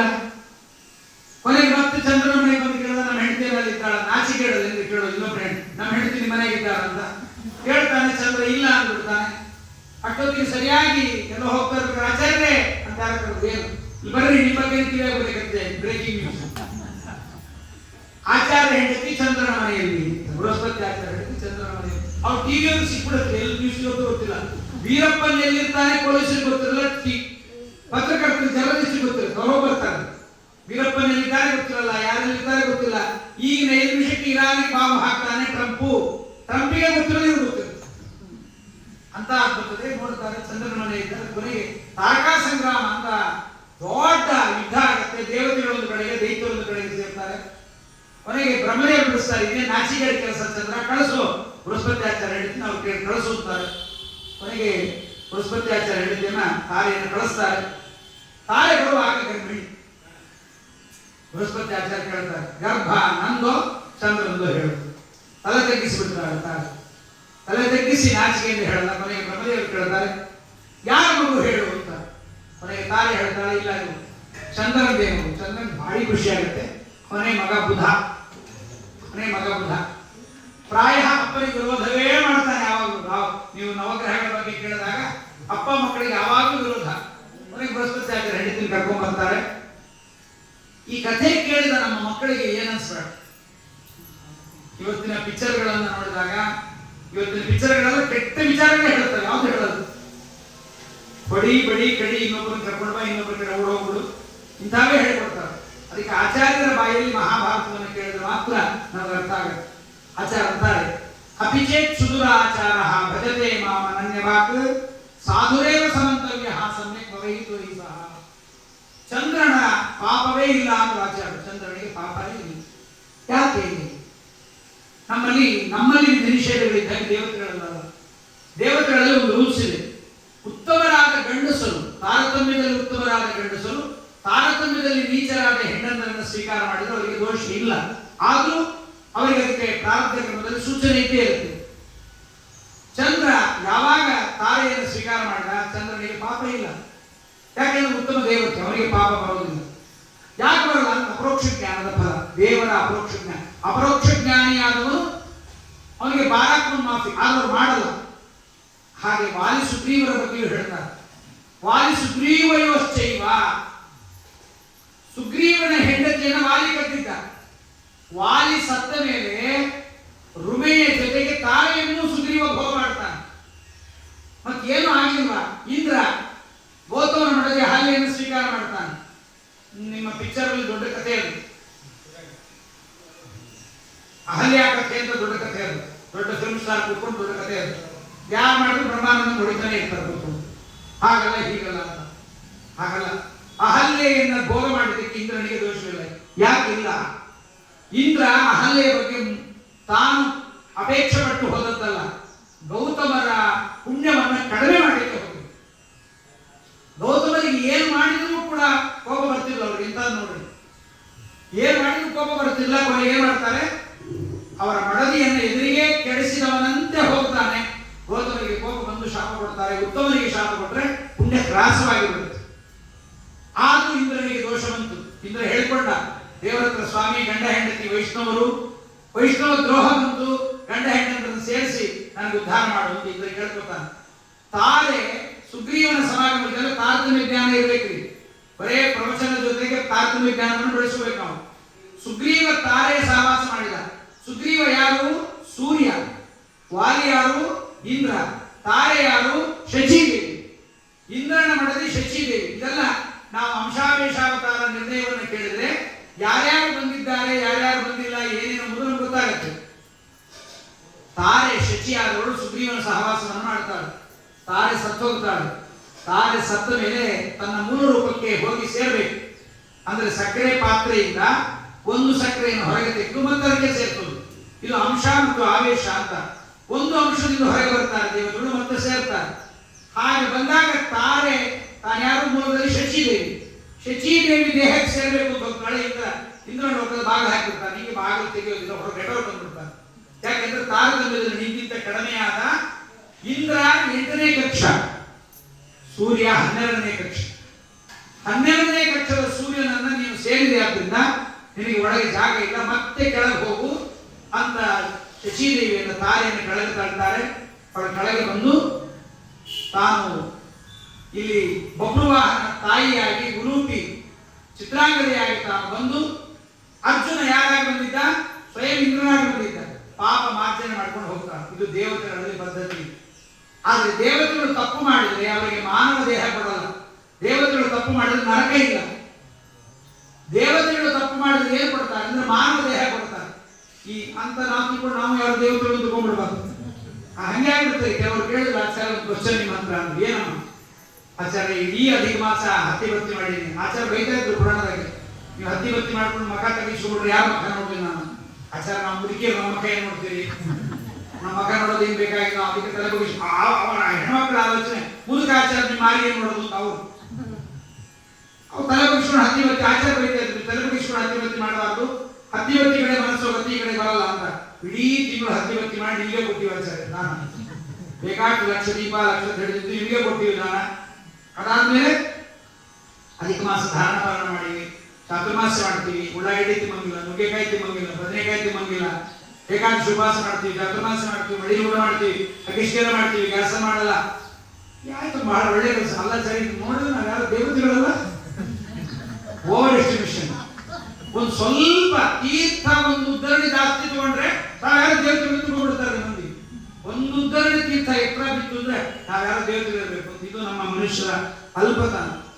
ಅದಕ್ಕಾಗಿ ದೇವತೆಗಳಲ್ಲಿ ಯಾವತ್ತೂ ಅವರು ತಪ್ಪು ಮಾಡಿದ್ರೆ ನರಕಕ್ಕೆ ಹಾಕಲ್ಲ ಅವರನ್ನ. ದೇವಾನಾಂ ನಿರಯೋ ನಾಸ್ತಿ ತಮಶ್ಚಾಪಿ ಗದಂತನ. ದೇವತೆಗಳಿಗೆ ನರಕ ಇಲ್ಲ, ತಮಸ್ಸು ಇಲ್ಲ. ದೇವತೆಗಳಿಗೆ ಏನಪ್ಪಾ ಅಂದ್ರೆ ಅವ್ರನ್ನ ಮನುಷ್ಯರನ್ನಾಗಿ ಹುಟ್ಟಿಸ್ತಾರೆ. ಮನುಷ್ಯ ಜನ್ಮ ಅಂದ್ರೆ ದೇವತೆಗಳು ನಡಗಿ ಬಿಡ್ತಾರೆ, ನರಕಕ್ಕೆ ಸಮಾನ. ದುರ್ಗಂಧ, ಅಜ್ಞಾನ, ಹಸಿವೆ, ನಿದ್ರೆ, ಆಲಸಿಕೆಗಳು ದೇವತೆಗಳು ನಡಗಿ ಬಿಡ್ತಾರೆ. ಅದಕ್ಕೆ ದೇವತೆಗಳು ಹುಟ್ಟೋದಿಲ್ಲ. ಆದರೂ ದೇವತೆಗಳೆಲ್ಲ ಪರಮಾತ್ಮ ಬರ್ತಾನೆ ಸೇವೆ ಮಾಡಬೇಕು ಅಂತ ಎಲ್ಲ ದೇವತೆಗಳು ಮಾನವರಾಗಿ ಪ್ರಾಣಿಗಳಾಗಿ ಅನೇಕರು ಬಂದಿದ್ದಾರೆ. ಅದನ್ನು ತಿಳಿಸ್ತಾ ಇದ್ದಾರೆ. ಚಂದ್ರನಿಗೆ ಅಪರೋಕ್ಷ ಜ್ಞಾನದ ಫಲ, ಅವನಿಗೆ ದೋಷ ಇಲ್ಲ. ಶಶಾಂಕ ಪುತ್ರಾದ ಭವತ್ ಪುರೂರವಾಹ. ಪುರೂರವ ರಾಜ ಯಾರ ಮಗ? ನಮ್ಮ ಬುಧನ ಮಗನಾಗಿರ್ತಕ್ಕಂಥವನು, ಚಂದ್ರನ ಮಗನಾದ ಬುಧ. ಬುಧನ ಮಡದಿ ಇಲಾದೇವಿ. ನಾವು ಕೇಳಿದ್ವಿ ಸುದ್ಯುಮ್ನಾಗಿ ಹೆಣ್ಣಾಗಿ ಗಂಡಾಗಿ ಇಲಾವೃತ ಖಂಡಕ್ಕೆ ಹೋಗಿ ಆದ್ರಿಂದ ಕೆಲವರು ಮರ್ತ ಬಿಟ್ಟಿರ್ತಾರೆ. ಇಲಾವೃತ ಖಂಡಕ್ಕೆ ಹೋದಾಗ ಹೆಣ್ಣಾಗಿ ಬಿಟ್ಟಿದ್ದ ಸುದ್ಯುಮ್ನ, ಅವನನ್ನು ಪುನಃ ಗಂಡು ಮಾಡ್ತಾರೆ. ಅವಳು ಹೆಣ್ಣಾದಾಗ ಇಲೆಯಾಗಿದ್ದಾಗ ಬುಧ ಮದುವೆ ಆಗುತ್ತಾನೆ. ಬುಧನಿಗೆ ಮತ್ತು ಇಲೆಗೆ ಮಗನಾದವನು ಪುರೂರವ. ಪುರೂರವನಿಂದ ಚಂದ್ರವಂಶ. ಅದೇ ಇಕ್ಷ್ವಾಕುವಿನ ಮಗನಿಂದ ಅವನು ಗಂಡಾಗಿದ್ದಾಗ ಬಂದಾಗ ಸೂರ್ಯವಂಶ. ಹೀಗೆ ಎರಡೂ ವಂಶಗಳು ಒಂದೇ ಕಾಲದಲ್ಲಿ ಬರ್ತಕ್ಕಂಥದ್ದಾಗತ್ತೆ. ಬುಧನ ಮಗ ಪುರೂರವ. ಅವನ ರೂಪವನ್ನು ನೋಡಿ ಉರುಷಿ ಸ್ವರ್ಗದಲ್ಲಿ ಹೊಗಳ್ತಾ ಇದ್ದಂತೆ. ಪುರೂರವನ ರೂಪ, ಅವನ ಲಾವಣ್ಯ, ಅವನ ಬುದ್ಧಿವಂತಿಕೆಯನ್ನು ಹೊಗಳಿದ್ದ ನೋಡಿ ಊರ್ವಶಿ ಒಂದು 4 ವರ್ಷ ರಜೆ ಹಾಕಿಬಿಟ್ಟು ಸ್ವರ್ಗಲೋಕಕ್ಕೆ ತಾನು ಇಂದ್ರನಿಗೆ ಹೇಳಿದ್ರು, ನಾನು ಇರಲ್ಲ, ಹೊರಟು ಬಿಡ್ತೀನಿ ಅಂತ ಪುರೂರವನ ಮನೆಗೆ ಬರ್ತಾಳೆ. ಪುರೂರವನಿಗೆ ಬಹಳ ಖುಷಿ ಆಯ್ತು. ದೇವಲೋಕದ ಅಪ್ಸರಸೆ ತನ್ನ ಜೊತೆಗೆ ಬಂದಿದ್ದಾಳೆ ಅಂದ್ರೆ ಅವಳು ಬರುವಾಗ ಹೋಗುವುದಕ್ಕೆ ಏನಾದ್ರು ಪ್ಲಾನ್ ಮಾಡ್ಕೊಂಡು ಹೋಗ್ಬೇಕು ಅಂತ 2 ಮೇಕೆಗಳನ್ನ ತಂದಿದ್ದು. ಪುರೂರವನಿಗೆ ಹೇಳ್ತಾಳೆ, ನನ್ನ ಮೇಕೆ ಯಾವತ್ತೂ ಕಾಣದೇ ಆಗಬಾರದು, ನನ್ನ ಜೊತೆಗೇ ಇರಬೇಕು ಅಂತ. ಮತ್ತೆ ನಾನು ಯಾವಾಗಲೂ ದೇವಲೋಕದೊಳಾದ್ರಿಂದ ತುಪ್ಪವೇ ನನಗೆ ಆಹಾರ. ಯಾವ ಕಾಲದಲ್ಲಾದ್ರೂ ನಾವು ಏಕಾಂತದಲ್ಲಿರುವಾಗಲಿ ಲೋಕಾಂತದಲ್ಲಿರುವಾಗಲಿ ನಿನ್ನ ಮೈಯಲ್ಲಿ ಬಟ್ಟೆ ಇಲ್ಲದೆ ನಾನು ನೋಡಬಾರ್ದು. ಇದು 3 ನಡೆಸಿಕೊಟ್ರೆ ನಿನ್ನ ಜೊತೆಗೆ ಇರ್ತೀನಿ. ಏನು ಅಷ್ಟೊಂದೇನು ಮೇಕೆ ಕಾಯ್ಲಿಕ್ಕೆ ರೆಡಿ ಆಗಿಬಿಟ್ರಿ. ಪುರೂರವನಂಥ ರಾಜ ಮೇಕೆ ಕಾಯ್ಲಿಕ್ಕೆ ರೆಡಿ ಆಗಿಬಿಟ್ಟು ಹೆಣ್ಣಿನ ರೂಪಕ್ಕಾಗಿ ಯಾವಾಗಲೂ ಅವನ ಮಂಚಕ್ಕೆ ಕಟ್ಟಿಕೊಂಡಿರ್ತಿದ್ದಾವು, ಅಲ್ಲೇ ಉಚ್ಚೋಯ್ಬೇಕು, ಅಲ್ಲೇ ಆ ಕಬ್ಬು ವಾಸನೆ ರಾಜನಿಗೆ. ಅದ್ರ ಜೊತೆಗೆ ಈ ಮೇಕೆ ಕಟ್ಟಿಕೊಂಡವ್ರ ಮನೆ ನೋಡ್ತಿರಲ್ಲ, ಆಕಳು ಕಟ್ಟಿಕೊಂಡವ್ರ ಮನೆ ವಾಸನೆ ಬೇರೆ, ಮೇಕೆ ಕುರಿ ಕಟ್ಟಿದವ್ರ ಮನೆ ವಾಸನೆ, ದಟ್ಟದ ವಾಸನೆ. ಅಲ್ಲಿ ಪಕ್ಕದಲ್ಲಿ ಸಹವಾಸ ಮಾಡ್ಕೊಂಡಿದ್ದಾನೆ ಪುರೂರವ ರಾಜ. ದೇವಲೋಕದ ಗಂಧರ್ವರು ವಿಶ್ವಾವಸು ಅನ್ನತಕ್ಕಂಥವ್ರಿಗೆ ಬೇಜಾರಾಯ್ತು. ಮನೆಯಲ್ಲಿ ಮಕ್ಕಳೆಲ್ಲ ಓದ್ತಾ ಇದ್ದಾರೆ ಅಂದಾಗ ಟಿವಿ ಕಲೆಕ್ಷನ್ ತೆಗೆದುಬಿಡ್ತೀವಲ್ಲ, ವೈಫೈ ಕಲೆಕ್ಷನ್, ಟಿವಿ ಕಲೆಕ್ಷನ್ ನಿಮ್ಮ ಮನೆಗೆ ಯಾವಾಗಲೂ ತೆಗಿಬೇಕು. ಯಾಕಂದ್ರೆ ಒಬ್ಬರೊಬ್ಬರು SLC ಬರ್ತಾನೆ ಇರ್ತಾರೆ. ಅದು ಕಂಟಿನ್ಯೂಸ್ ಆಗಿ ವೈಫೈ ಇಲ್ಲ, ಯಾವುದೂ ಇಲ್ಲ. ಹಾಗಾಗಿ ದೇವಲೋಕದಲ್ಲಿ ಬಹಳ ಬೇಜಾರಾಯ್ತು. ವಿಶ್ವಾವಸ ಗಂಧರ್ವಗಳಿಗೆ ಗೊತ್ತಿತ್ತು ಇವಳು ಪದ್ಧತಿ ಮಾಡಿದ್ದಾಳೆ, ತುಪ್ಪ ತಿನ್ನೋದು, ಮೇಕೆಯನ್ನು ಕಾಯೋದು ಅಂತೆಲ್ಲ ಪದ್ಧತಿ ಮಾಡಿದ್ದಾಳೆ. 2 ಟಗರುಗಳು. ಕೊನೆಗೆ ಒಂದು ಟಗರನ್ನ ಕರ್ಕೊಂಡು ಹೋದ್ರು. ಹೋಯ್ತು ಟಗರ, ಅದು ಕೂಗಬೇಕು, ಹೊಡೆದ್ಕೊಂಡು ಕರ್ಕೊಂಡು ಹೋದ್ರು. ಕೂಗು ಹೊಡೆದು ಉರ್ವಶಿಯನ್ನು ಟಗರು ಟಗರು ಟಗರು ಹೋಯ್ತು ಅಂತ. ಒಂದು ಟಗರು ಹೋಯ್ತು, ಇನ್ನೊಂದಿದೆ, ನಾನು ಸುಮ್ಮನೆ ಇದ್ದ ಪುರೂರವ. ಇನ್ನೊಂದು ಟಗರನ್ನು ಹೀಗೆ ಕರ್ಕೊಂಡು ಹೋದಾಗ ಗಲಾಟೆ ಮಾಡಿ, ನಾನು ಟಗರು ಹೋಗ್ತಾ ಇದೆ ಅಂತ ಅವಳು ಗೊತ್ತಾಯ್ತು. ಟಗರು ಕಟ್ಲಿಕ್ಕೆ ಬಂದಿದ್ದಾರೆ ಅಂದ್ರೆ ನನ್ನ ದೇವಲೋಕ ಕರ್ಕೊಂಡು ಹೋಗ್ಲಿಕ್ಕೆ ಬಂದಿದ್ದಾರೆ ಅಂತ ಅವಳಿಗೆ ಹಿಂಟು ಗೊತ್ತಾಯ್ತು. ಅವಳು ಕೊನೆಗೆ ಉರ್ವಶಿ ಎಲ್ಲಿ ನನ್ನ ಟಗರು ಹೋಗ್ತಾ ಇದೆ ಅಂತ ತಿಳಿಸಿದಾಗ ಇವನು ಮೈಮೆ ಬಟ್ಟೆ ಇರಲಿಲ್ಲ. ರಾತ್ರಿ ಕತ್ಲ ಯಾರು ಒಳಗೆ ಕಾಣಿಸಲ್ಲ ಅಂತ ಹಂಗೆ ಟಗರು ಹಿಡಿಲಿಕ್ಕೆ ಬಂದ. ಇವನ ಮೈಮೇಲೆ ಬಟ್ಟೆ ಇರುವುದನ್ನ ಇಲ್ಲದೆ ಇರುವುದನ್ನು ತೋರಿಸಬೇಕು ಅಂತ ಆ ವಿಶ್ವಾಸ ಅಂತಕ್ಕಂಥ ಗಂಧರ್ವರು ಮಿಂಚನ್ನು ಸೃಷ್ಟಿ ಮಾಡ್ತಾರೆ, ಬೆಳಕನ್ನು. ಆ ಮಿಂಚಿನಲ್ಲಿ ಇವನ ಮೈ ಅವಳಿಗೆ ಕಾಣಿಸ್ಬಿಡುತ್ತೆ. ತಕ್ಷಣ ಹೇಳ್ಬಿಡ್ತಾಳೆ, ನಾನು ದೇವಲೋಕಕ್ಕೆ ಹೋಗಬೇಕು, ನಿನ್ನ ಮೈ ಮೇಲೆ ಬಟ್ಟೆ ಇರಲಿಲ್ಲ, ನಿನ್ ತಪ್ಪು, ನಾನು ಹೋಗ್ಬಿಡ್ತೀನಿ. ಹುಚ್ಚಾಗಿ ಬಿಡುದು ಪುರೂರವ, ಹುಚ್ಚಾಗಿ. ಈಗ ಏನು ವಿರಹ ಗೀತೆ ಇದೆಯಲ್ಲ, ಆಕಾಶವೇ ಬೀಳಲಿ ಮೇಲೆ ಭೂಮಿಯ ಬಾಯಿ ಬಿಡಲಿ, ನಾನಿನ್ನ ಬಿಡಲ್ಲ. ಆಕಾಶ ಕೆಳಗೆ ಬಿದ್ದಾಗ ಭೂಮಿ ಬಾಯಿ ಬಿಟ್ಟಾಗ ನೀನೇ ಇರ್ತಿ ಮಗನೇ. ಭೂಮಿಯ ಬಾಯಿ ಬಿಡಲಿ, ನಾನೇ ಭೂಮಿ ಬಾಯಿ ಬಿಟ್ಟಲ್ಲಿ ಒಳಗೋಗ್ಬಿಡ್ತಿದ್ದಿ. ನೀನೇನಿರ್ತೀನಿ, ನೀನು ಎಲ್ಲಿ ಸಿಗ್ತೀಯ, ನೀನು ಏನ್ ವಿರಹ ಗೀತೆಗಳು, ಹುಚ್ಚುಚ್ಚು ವಿರಹ ಗೀತೆಗಳು ಇಲ್ಲ. ಪುರೂರವನ ಹುಚ್ಚು ಗೀತೆ ನೋಡ್ಬೇಕು. ಅಯೋಧ್ಯೆಯಲ್ಲಿ ಉರ್ವಶಿಯ ಬಗ್ಗೆ ಹೇಳ್ಕೊಂಡು ಅಳ್ತಾನೆ. ಒಮ್ಮೆ ಉರ್ವಶಿ ಸಿಗ್ತಾಳೆ, ನಾನು ಗರ್ಭಿಣಿಯಾಗಿದ್ದೀನಿ, ಮಕ್ಕಳಿದ್ದಾರೆ ಗರ್ಭದಲ್ಲಿ, ನಿನಗೆ ಕೊಡ್ತೀನಿ ಅಂತೇಳಿ ಆ ಗಂಧರ್ವರ ಕೈಯಲ್ಲಿ ಒಂದು ಅಗ್ನಿಯನ್ನು ಕೊಡಿಸ್ತಾರೆ. ಇದರಿಂದ ನೀನು ನನ್ನನ್ನು ಆರಾಧನೆ ಮಾಡೋದು ನಾನು ಸಿಗ್ತೀನಿ ಅಂತ. ಮಕ್ಕಳು ಮನೆಗೆ ಹೋಗಬೇಕಾದ್ರೆ ಬೆಂಕಿ ಮತ್ತು ಮಕ್ಕಳ ಜೊತೆ ಹೋಗಬಾರ್ದು ಮನೆಯೊಳಗೆ, ಕೆಲ ಪದ್ಧತಿಗಳಿದೆ.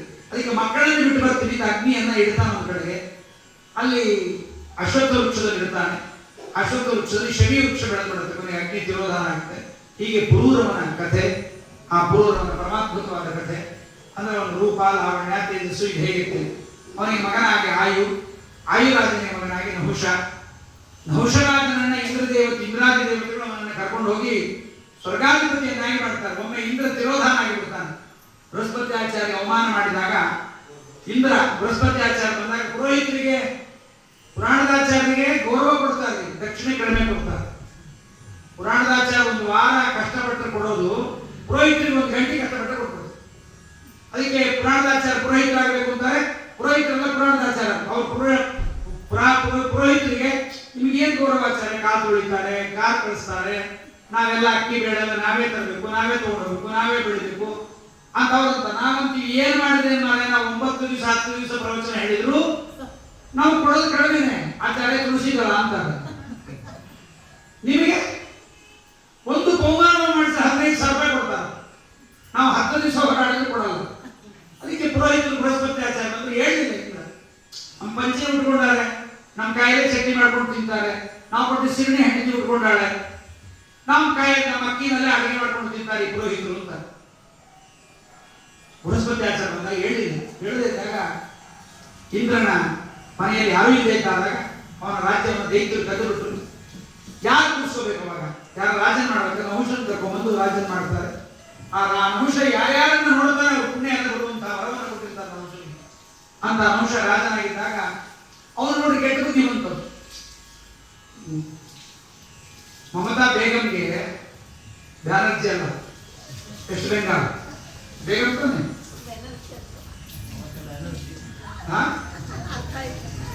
ಅವಳಿಗೆ ರಾಜ್ಯ ಕೊಟ್ಟು ಏನ್ ಮಾಡಿದ್ರು? ಎಲ್ಲರೂ ಹಿಂಗೆ ಕರ್ಕೊಂಡು ತುಂಬಿಸಿದ್ರು ಓಟಿಗೋಸ್ಕರ. ಎಲ್ಲರೂ ಬಂದ್ಬಿಟ್ರು, ಬಾಂಗ್ಲಾದೇಶದವರು ಇಂಡಿಯಾಕ್ಕೆ ಬಂದು ಸೇರ್ಕೊಂಡ್ಬಿಟ್ರು. ಅಂತವ್ರು ಬಂದು ಹೀಗೆ ಆಗೋದು. ಅದಕ್ಕೆ ನಹುಷ ಅಂತ ನಾಯಿ ಬದಲಿ ನಿಂತಿನಲ್ಲ, ಇಂದ್ರ ಬದಲಿ ಬಂದಿದೆ, ಅವನ ಹೆಂಡತಿ ನೋಡ್ರೆ ಆಗಲಿಲ್ಲ, ಕೆಟ್ಟ ಬುದ್ಧಿ ನೋಡ್ರಿ. ಸತ್ತ ಅವಳೆಂದು ಬಹಳ ಹೆಚ್ಚಿದೇವಿಯನ್ನು ಬಂದು ಕೇಳೋದು, ನೀನ್ ಯಾಕೆ ನನ್ನ ಹಾಸ್ಯಕ್ಕೆ ಬರಬಾರ್ದು, ನಾವಿಬ್ರು ಒಟ್ಟಿಗೆ ಯಾಕೆ ಬರಬಾರ್ದು? ಅವಳು ಹೇಳಿದ್ರು, ಇಂದ್ರ ಅನ್ನೋದೊಂದು ಪದವಿಯಲ್ಲಿ ಯಾರು ಬಂದಿರ್ತಾರೋ ಅವ್ರ ಜೊತೆ ನಾವು ಇರಬೇಕು ಅಂತ ಏನಿಲ್ಲ, ನಾವು ಏತ ಬದಿಪತ್ನಿಗಳು ಹಾಗಿಲ್ಲ ಅಂತ ಹೇಳಿದ್ರು.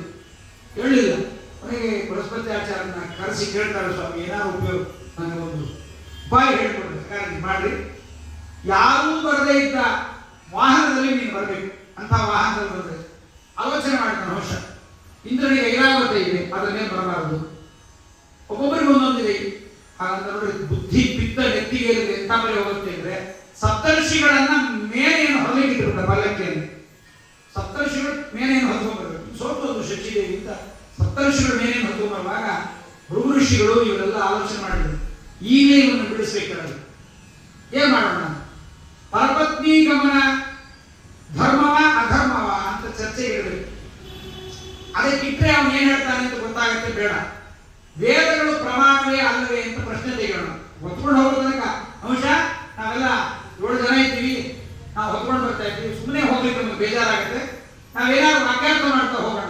ಮಾಡಿ ವೇದಗಳ ಪ್ರಮಾಣ ಅಲ್ವಾ ಅಂಶ ಏನಂತ ಇಂತ ವೇದಗಳ ಪ್ರಮಾಣ ಅಂದ್ರೆ ಪರಪತ್ನಿ ಗಮನ ಮಾಡೋದು ದೋಷ. ವೇದಗಳ ಪ್ರಮಾಣ ಅಲ್ಲ ಅಂದ್ರೆ ನೌಷ ಕಟ್ಟಂತ ಕೇಳಿಬಿಡ್ತಾನೆ. ಏನಂದ್ರೆ ನೌಷ ಇಕ್ಕಟ್ಟಿಗೆ ತಂದಿಟ್ಟು ನೌಷ ಏನ್ ಮಾಡಿದ? ವೇದಗಳ ಪ್ರಮಾಣ ಹಾಗ ಪರಪತ್ನಿ ಗಮನ ಹ್ಯಾಕ್ ಸರಿ ಇರುವುದು? ವೇದಗಳ ಪ್ರಮಾಣ ಅಲ್ಲ ಅಂದ್ಬಿಟ್ಟ, ಕೆಳಗೆ ಸಾಯಿದ್ರು. ಕೆಳಗೆ ಬಿದ್ದ ಅಜಗರನಾಗಿ ಕೆಳಗೆ ಬಿದ್ದು ಬಿಟ್ಟ ನೌಷ. ಅವನ ಅಜಗರನಾಗಿ ಯಾವತ್ತೋ ಬಿದ್ದಿದ್ದ ಹಾವಾಗಿ ಅವನ ಮೈ ತುಂಬಾ ಪುಣ್ಯ ತುಂಬ ಹೋಗಿತ್ತು. ಯಾರು ತುಂಬಾ? ನಹುಷನ ದೇಹದಲ್ಲಿ ನೋಡಿದವರ ಪುಣ್ಯ ಎಲ್ಲ ತುಂಬಿತ್ತು. ಅದನ್ನು ಸಕ್ ಮಾಡ್ಬೇಕಾದ್ರೆ ತೆಗಿಬೇಕಾದ್ರೆ ಕೊಲೆಸ್ಟ್ರಾಲ್, ಬ್ಯಾಡ್ ಕೊಲೆಸ್ಟ್ರಾಲ್ ತುಂಬ ಹೋಗಿತ್ತು ಅವನ ದೇಹದಲ್ಲಿ. ಅದನ್ನು ತೆಗಿಬೇಕು. ಹ್ಯಾಕ್ ತೆಗಿಬೇಕು? ಕೊನೆಗೆ ಧರ್ಮರಾಜ ಭೀಮಸೇನ ಇವರೆಲ್ಲ ಬಂದಾಗ ಭೀಮಸೇನ ಬೇಕು ಅಂತ ಅಜಗರದ ಬಾಯಿಗೆ ಬಿಡ್ತಾನೆ. ಮಹಾಭಾರತದ ಕಥೆ ನಾವು ಕೇಳ್ತೀವಿ. ಭೀಮಸೇನ 2 ಬಾರಿ ಉತ್ತರ ಕೊಡದೆ ಇದ್ದ ಪ್ರಸಂಗ. ಒಂದು ಯಕ್ಷ ಪ್ರಶ್ನೆಯಲ್ಲಿ, ಒಂದು ಅಜಗರನ ಬಾಯಿಗೆ ಬಿದ್ದಾಗ. ಅಜಗರನ ಬಾಯಿಗೆ ಭೀಮಸೇನ ಬಿದ್ದದ್ದು ಯಾಕೆ ಅಂದ್ರೆ, ನಾವೆಲ್ಲ ಮಾಡುವ ಪುಣ್ಯ ಯಾರಿಗೆ ಹೋಗುತ್ತೆ ಹೇಳ್ರಿ? ನಾವು ಪುಣ್ಯ ಮಾಡಿದಾಗ ಭಾರತೀಯರನ್ನು ಮುಖ್ಯ ಪುರಾಣ ಅಂತರ್ಗತ ಅಂತ ತಸ್ಮಿನ್ನಪ್ಪೋ ಮಾತವಿಶ್ವಾದಿ. ನಾವು ಮಾಡುವ ಪುಣ್ಯ ಎಲ್ಲ ವಾಯುದೇವರಿಗೆ ಹೋಗ್ಬೇಕು. ಅದಕ್ಕೆ ಆ ವಾಯುದೇವರೇ ಭೀಮಸೇನ ದೇವರಾದ್ರಿಂದ ಭೀಮಸೇನ ದೇವರು ಬಂದು ನಹುಷನಿಂದ ಎಲ್ಲ ವಿಧವಾದ ಪುಣ್ಯವನ್ನು ಎಳೆದು ಬಿಡ್ತಾರೆ. ಇಂಥ ನಹುಷನ ಕಥೆ. ಅವನಾದ್ಮೇಲೆ ಯಯಾತಿ ರಾಜನಿಗೆ 2 ಹೆಣ್ಣಂದ್ರು, ದೇವಯಾನಿ ಶರ್ಮಿಷ್ಠೆ. ಯದು ತುರ್ವಸು ದೃಶ್ಯ ಅನ್ನೋ ಪೂರ್ವ ಎಂಬತಕ್ಕಂಥ ಮಕ್ಕಳು. ತಸ್ಯಾಸ ಪತ್ನಿ ಯುಗಂ ಸುತಾಶ್ಚ ಪಂಚಾಭವನ್ ವಿಷ್ಣು ಪದೈಕ ಭಕ್ತ. ಹೀಗೆ ಯದು ತುರ್ವಸು ದೇವಯಾನಿ ಋಷ್ಯ ಅನು ಪೂರ್ವ ಶರ್ಮಿಷ್ಠ ವಾಸಪರ್ವಣಿ ಹೀಗೆಲ್ಲ. ಯದುವಿನ ವಂಶದಲ್ಲಿ ಕಾರ್ತಿವೀರ್ಯಾರ್ಜುನ ಬಂದಿದ್ದಾನೆ. ದತ್ತಾತ್ರೇಯನ ಅನುಗ್ರಹದಿಂದ ಕಾರ್ತಿವೀರ್ಯಾರ್ಜುನ ಬಹಳ ಅದ್ಭುತವಾದ ಫಲವನ್ನು ಪಡೆದಿದ್ದಾನೆ. ಅವನಿಗೆ 1000 ಬಾಹುಗಳು, 10,000 ಬಾಹುಗಳು ಅವನಿಗೆ. ಕೊನೆಗೆ ಇವತ್ತು ದತ್ತಾತ್ರೇಯ ಅಂದ್ರೆ ಗಣಗಾಪುರ ದತ್ತಾತ್ರೇಯ ಅಲ್ಲ, 3 ತಲೆ ನಮ್ಮ ನೋಡ್ತೀವಿ, 3 ತಲೆ 4 ನಾಯಿ, ಅದು ಗಣಗಾಪುರ ದತ್ತಾತ್ರೇಯ ಬೇರೆ. ನಮ್ಮಲ್ಲಿ ದತ್ತಾತ್ರೇಯ ಅಂದ್ರೆ ಸಾಕ್ಷಾತ್ ಪರಮಾತ್ಮನೇ. ಅತ್ರಿ ಋಷಿಗಳ ಮಗನಾದ್ರಿಂದ ದತ್ತಾತ್ರೇಯ. ಇವರಿಗೆ ಗೊತ್ತಾಗಿಲ್ಲ ತ್ರಯ ಅಂದ್ರೆ 3 ತಲೆ ಅಂತ ಮಾಡಿದ್ರು. 3 ತಲೆ ನಾಯಿಗಳನ್ನು ವೇದಕ್ಕೆ ಹೋಲಿಸಿದ್ವಿ, ತಪ್ಪು. ನಮ್ಮ ಹಿಂದೂ ಧರ್ಮದಲ್ಲಿ ಇಂಥವೆಲ್ಲ ಇರ್ತಾರೆ. ಅಲ್ಲಿ ದತ್ತಂ ದುರ್ವಾಸ ಸಂಸೋಮಂ ಆತ್ಮೇಶ ಜ್ಞಾನ ಸಂಭವಂ ಅಂತ ಅತ್ರಿ ಋಷಿಗಳ ಮನೆಯಲ್ಲಿ ನಮ್ಮ ಅನಸೂಯ ದೇವಿ ತಾನು ಪಡೆದದ್ದು 3 ಜನ ಮಕ್ಕಳನ್ನು. ದತ್ತನಾಮಕನಾಗಿ ಪರಮಾತ್ಮ, ಚಂದ್ರನೇ ಸಾಕ್ಷಾತ್ ಸೋಮನಾಗಿ, ರುದ್ರದೇವರು ಸಾಕ್ಷಾತ್ ದುರ್ವಾಸರಾಗಿ ಅವನು 3 ತೊಟ್ಟು ಕಟ್ಟಿದ್ರೆ ಹೊರತು ಒಂದೇ ತೊಟ್ಟಲ್ಲ. ದತ್ತಾತ್ರೇಯನ ಪ್ರಸಾದದಿಂದ ಕಾರ್ತಿವೀರ್ಯ ಅರ್ಜುನ ಅಂತ ಅವನ ಹೆಸರು. ಅವನಿಗೆ ದೇವರು ಅನುಗ್ರಹ ಮಾಡ್ತಾರೆ. ಯಾರು ಏನಾದ್ರು ಕಳ್ಕೊಂಡಿದ್ರೆ ನಿನ್ನ ಕಾರ್ತಿವೀರ್ಯ ಅರ್ಜುನ ಜಪ ಮಾಡಿದ್ರೆ ಎಲ್ಲವೂ ಸಿಗಲಿ ಅಂತ ಕೃತವೀರ್ಯನ ಮಗನಾದ್ರಿಂದ ಕಾರ್ತಿವೀರ್ಯ ಹೈಹಯ ಅಂತ ಹೆಸರು. ಅವನ ವಂಶದಲ್ಲಿ ಯದುಗಳು ಅನೇಕರು ಬಂದಿದ್ದಾರೆ. ಪುರುವಿನ ವಂಶದಲ್ಲಿ ಭರತ ಎಂಬತಕ್ಕಂಥ ರಾಜ ಬಂದಿದ್ದಾನೆ. ಬಹಳ ದುಷ್ಯಂತ ಮತ್ತು ಶಕುಂತಲೆಯರ ಮಗ. ಅಲ್ಲೂ ಕೂಡ ರಾಮಾಯಣದ ಕಥೆಯಂತೆ ದುಷ್ಯಂತ ಶಕುಂತಲೆಯನ್ನು ಪ್ರೀತಿಸಿರ್ತಾನೆ, ಮದುವೆ ಆಗ್ತಾನೆ. ಕಾಳಿದಾಸ ಅದಕ್ಕೊಂದು ಉಂಗುರದ ಕಥೆಯನ್ನು ಕೊಟ್ಟ. ಉಂಗುರದ ಕಥೆ ನಮ್ಮ ಮಹಾಭಾರತದಲ್ಲಿಲ್ಲ. ಇದು ಕವಿಗಳಿಗೆ ಆ ಒಂದು ಸ್ವಾತಂತ್ರ್ಯ ಕೊಡ್ತಾರೆ. ಶಕುಂತಲೆಯನ್ನು ಮದುವೆಯಾಗಿ ಗಾಂಧರ್ವ ವಿವಾಹ ಮಾಡಿಕೊಂಡು ಹೋಗಿಬಿಡ್ತಾನೆ ಕಣ್ಣೂರು ಋಷಿಗಳ ಮನೆಯಲ್ಲಿ. ಅವ್ನು ನೋಡ್ರಿ, ಶಕುಂತಲೆಯನ್ನ ನೋಡಿದಾಗ ದುಷ್ಯಂತ ಅಂತ ಇವಳಲ್ಲಿ ನನ್ನ ಮನಸ್ಸು ಹೋಗ್ತಾ ಇದೆ. ಬ್ರಾಹ್ಮಣರ ಮನೆಯಲ್ಲಿದ್ದಾಳೆ, ಇವಳು ಬ್ರಾಹ್ಮಣರಲ್ಲ, ಬ್ರಾಹ್ಮಣರಾಗಿದ್ದು ನನಗೆ ಅವಳ ಮನಸ್ಸು ಹೋಗ್ತಿರಲಿಲ್ಲ. ಪ್ರಾಯಸತಾಂ ಮನಃ ಪಾಪಕಾರಿ ಅಂತಾನೆ. ಪ್ರಾಯ ಸಜ್ಜನರ ಮನಸ್ಸು ಶಂತನೂ ಹಾಗೆ ಅಂತಾನೆ. ಸತ್ಯವತಿಯನ್ನು ನೋಡಿ, ಇವಳು ಸತ್ಯವತಿ ಬಸ್ತ್ರವಳಲ್ಲ, ಇವಳು ಕ್ಷತ್ರಿಯರೇ ಇರಬೇಕು, ನನ್ನ ಮನಸ್ಸಲ್ಲಿ ಹೋಗ್ತಾ ಇದೆ ಅಂದ್ರೆ ಹೀಗೆ ಇರಬೇಕು ನಿಶ್ಚಯ ಮಾಡ್ತಾನೆ ಅಂತ ನಾವು ಅನ್ಕೋಬಾರ್ದು. ಸಾಯಂಕಾಲ ಅಂಗಡಿ ಕಡೆ ಹೋಗ್ತಾರೆ, ಉಳ್ಳಾಗಡ್ಡಿ ಮನಸ್ಸು ಹೋಗ್ತಾರೆ, ಉಳ್ಳಾಗಡ್ಡಿ ಇರ್ಲಿಕ್ಕಿಲ್ಲ, ಅದು ಯಾರೋ ಬ್ರಾಹ್ಮಣರೇ ಕರಿತಾ ಇರಬೇಕು, ನಾವು ತಿನ್ಬೇಕು ಅಂತ ಅನ್ಕೋಬಾರ್ದು. ಯಾಕಂದ್ರೆ ಪುರಾಣಗಳಲ್ಲಿ ಕೇಳಿ ಕೆಡೋದೊಂದು ಹೀಗೆ. ಧೃತರಾಷ್ಟ್ರನಿಗೆ ಅಕ್ರೂರ ಬಂದು ಹೇಳ್ತಾನೆ, ಹಿಂಗೆ ಮಾಡೋದೆಲ್ಲ ತಪ್ಪು, ಹಿಂಗೆ ಮಾಡಬಾರ್ದು, ಪಾಂಡವ ರಾಜ್ಯ ಪಾಂಡವರಿಗೆ ಕೊಡು ಅಂದ್ರೆ ಧೃತರಾಷ್ಟ್ರ ಹೇಳ್ಬೇಕು, ಏನ್ ಮಾಡ್ಬೇಕು? ಪುರಾಣ ಕೇಳುವಾಗ ಮಾಡ್ಬೇಕು ಅನ್ಸತ್ತೆ, ಪುರಾಣ ಮೇಲೆ ಬೇಡ ಅನ್ಸತ್ತೆ, ಏನ್ ಮಾಡ್ತಿರ್ತಾರೆ. ಅದಕ್ಕೆ ಮತ್ತೆ ಕಾರಣ ಎರಡೂ ಪ್ರೇರಕ, ದೇವರ ವಿನಾಚಾರಣೆ. ಏಕಾದಶಿ ಏನಾದ್ರು ತಿನ್ನುವುದು ಪ್ರೇರಣೆ ಮಾಡೋದು ದೇವ್ರೆ, ಪುರಾಣದಾಗ ತಿನ್ಬೇಡ ಅಂತ ಹೇಳಿಸೋದು ದೇವ್ರೆ. ಅಲ್ಲಿ ಪುರಾಣದಾಗ ಬೇಡ ಅಂತ ಹೇಳಿದ್ರೆ ತಿನ್ನು ಅಂತ ಹೇಳಿಸಿದ. ನಮ್ ಕಪಾಳ ಹೊಡಿಬೇಕು ಅನ್ಸತ್ತೆ, ಹೊಡಿತೀವಿ ಅಂತಂದ್ರೆ. ಅದಕ್ಕೆ ಅಲ್ಲಿ ದುಷ್ಯಂತ ಶಕುಂತಲೆಯಲ್ಲಿ ಶಕುಂತಲೆಯನ್ನು ನೋಡಿದಾಗ ದುಷ್ಯಂತ ಅಂತಾನೆ ಹೇಳ್ತಾನೆ, ಪ್ರಾಯ ಶಕುಂತಲೆ ನೀನು ಯಾರು ಅಂತ. ಕಣ್ಣು ಋಷಿಗಳ ಮಗಳ ಇಲ್ಲ, ನಾನು ವಿಶ್ವಾಮಿತ್ರ ಮಗಳು, ಮೇನಕೆಯ ಮಗಳು, ಹಾಗೆ ನನ್ನ ಮನಸ್ಸು ಹೋದದ್ದು ಸರಿ, ನಾನು ವಿವಾಹ ಮಾಡೋಣ ಅಂತ ಶಕುಂತಲೆ ದುಷ್ಯಂತರು ಮದುವೆ ಆಗ್ತಾರೆ. ಭರತ ಚಕ್ರವರ್ತಿ ಹುಡ್ತಾನೆ, ಭರತನನ್ನು ಕರ್ಕೊಂಡು ದುಷ್ಯಂತ ಬರ್ತಾನೆ. ಏನು ಅದ್ಭುತವಾಗಿರ್ತಾನೆ, ರಾಜರಕ್ಷಣ ಸಂಪನ್ನ ಭರತ. ಅವನ ಕೈಯಲ್ಲಿ 5 ಚಕ್ರ ಚಿಹ್ನೆಗಳು, ಶಂಖ ಚಿಹ್ನೆಗಳು ಎಲ್ಲ ಇರುತ್ತೆ. ಬಂದು ಮಗನನ್ನು ತೋರಿಸ್ತಾಳೆ, ನಿನ್ನ ಮಗ ನಾನು ನಿನ್ನ ಪ್ರೇತನೆ, ನಿನ್ನ ಹೆಂಡತಿ ಅಂತ. ಕಾಡಲ್ಲಿ ಇರ್ತೀರಿ, ಯಾರ ಜೊತೆಗೆ ಇರ್ತೀರೋ ಏನೋ ಅಂದ್ಬಿಟ್ಟ ದುಷ್ಯಂತ.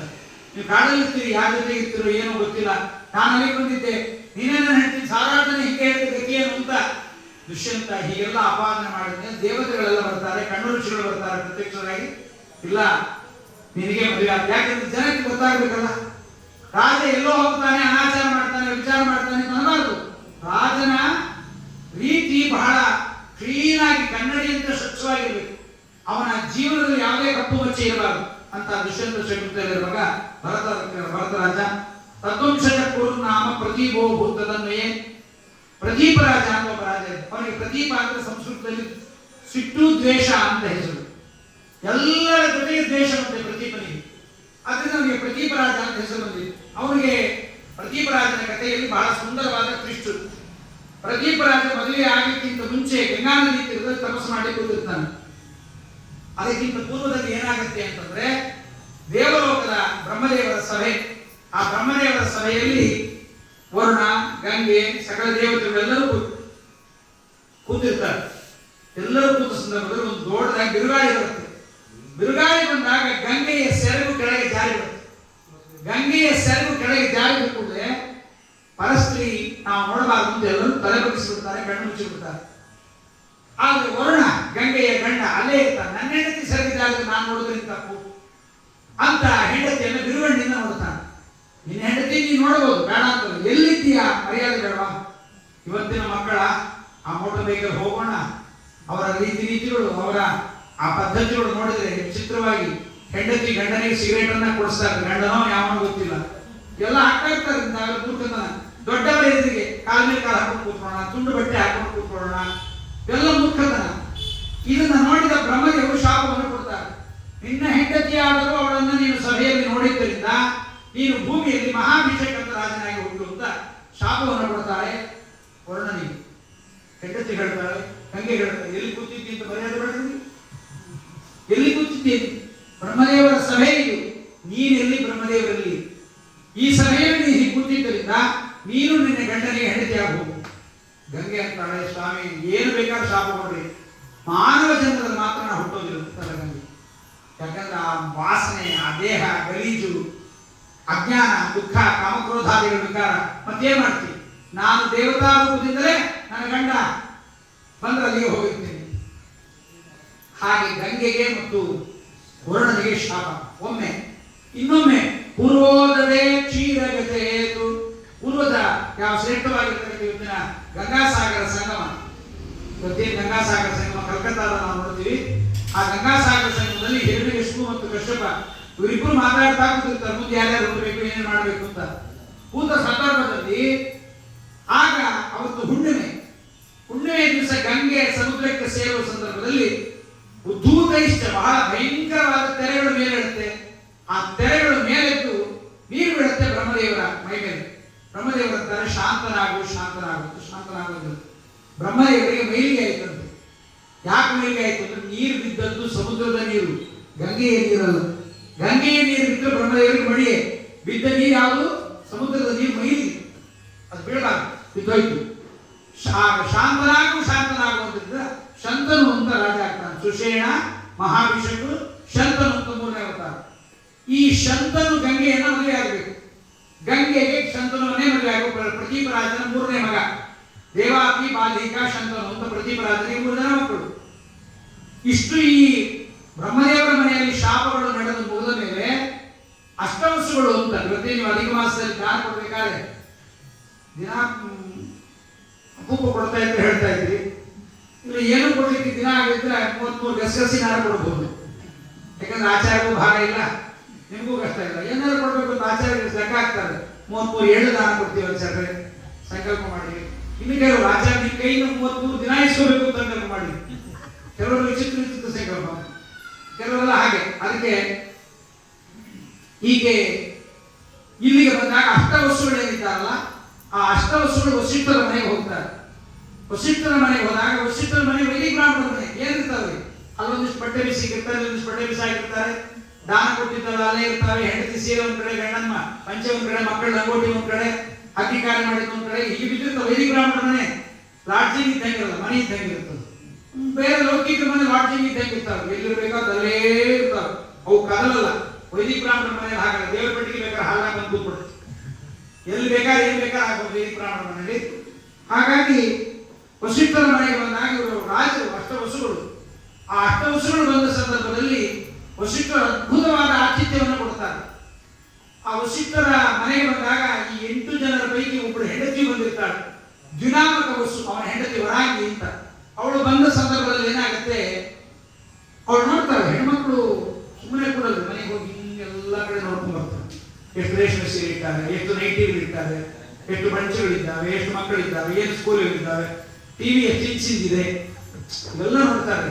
ಇವೆಲ್ಲ ನೋಡುವ ಸಂದರ್ಭದಲ್ಲಿ ಅವರೆಲ್ಲ ಮನೆ ನೋಡ್ಕೊಂಡು ಬಂದು ಇಷ್ಟು ವೈದಿಕ ಬ್ರಾಹ್ಮಣರ ಮನೆಗೆ ಇಷ್ಟೊಂದು ಊಟಕ್ಕೆ ಹಾಕ್ತಾರೆ ಅಂತ ಏನಿರಬೇಕು? ಕಾಮಧೇನು ಇದೆ ಅವ್ರ ಮನೆಯಲ್ಲಿ. ನಂದಿ ಸುರಭಿಯ ಮಗಳು ಕಾಮಧೇನು ಇದೆ. ಆ ಕಾಮಧೇನು ಅಂತ ಹೋಗ್ಕೋಬೇಕು.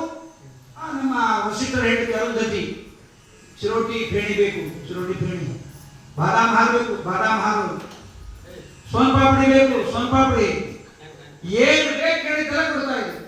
ಅಷ್ಟವಸುಗಳಿಗೆ ಬೇಕಾದ ಕೊನೆಗೆ ಬಾಳೆಹಣ್ಣು ಬೇಕು ಅಂತ ಕೊಡ್ತಿತ್ತು.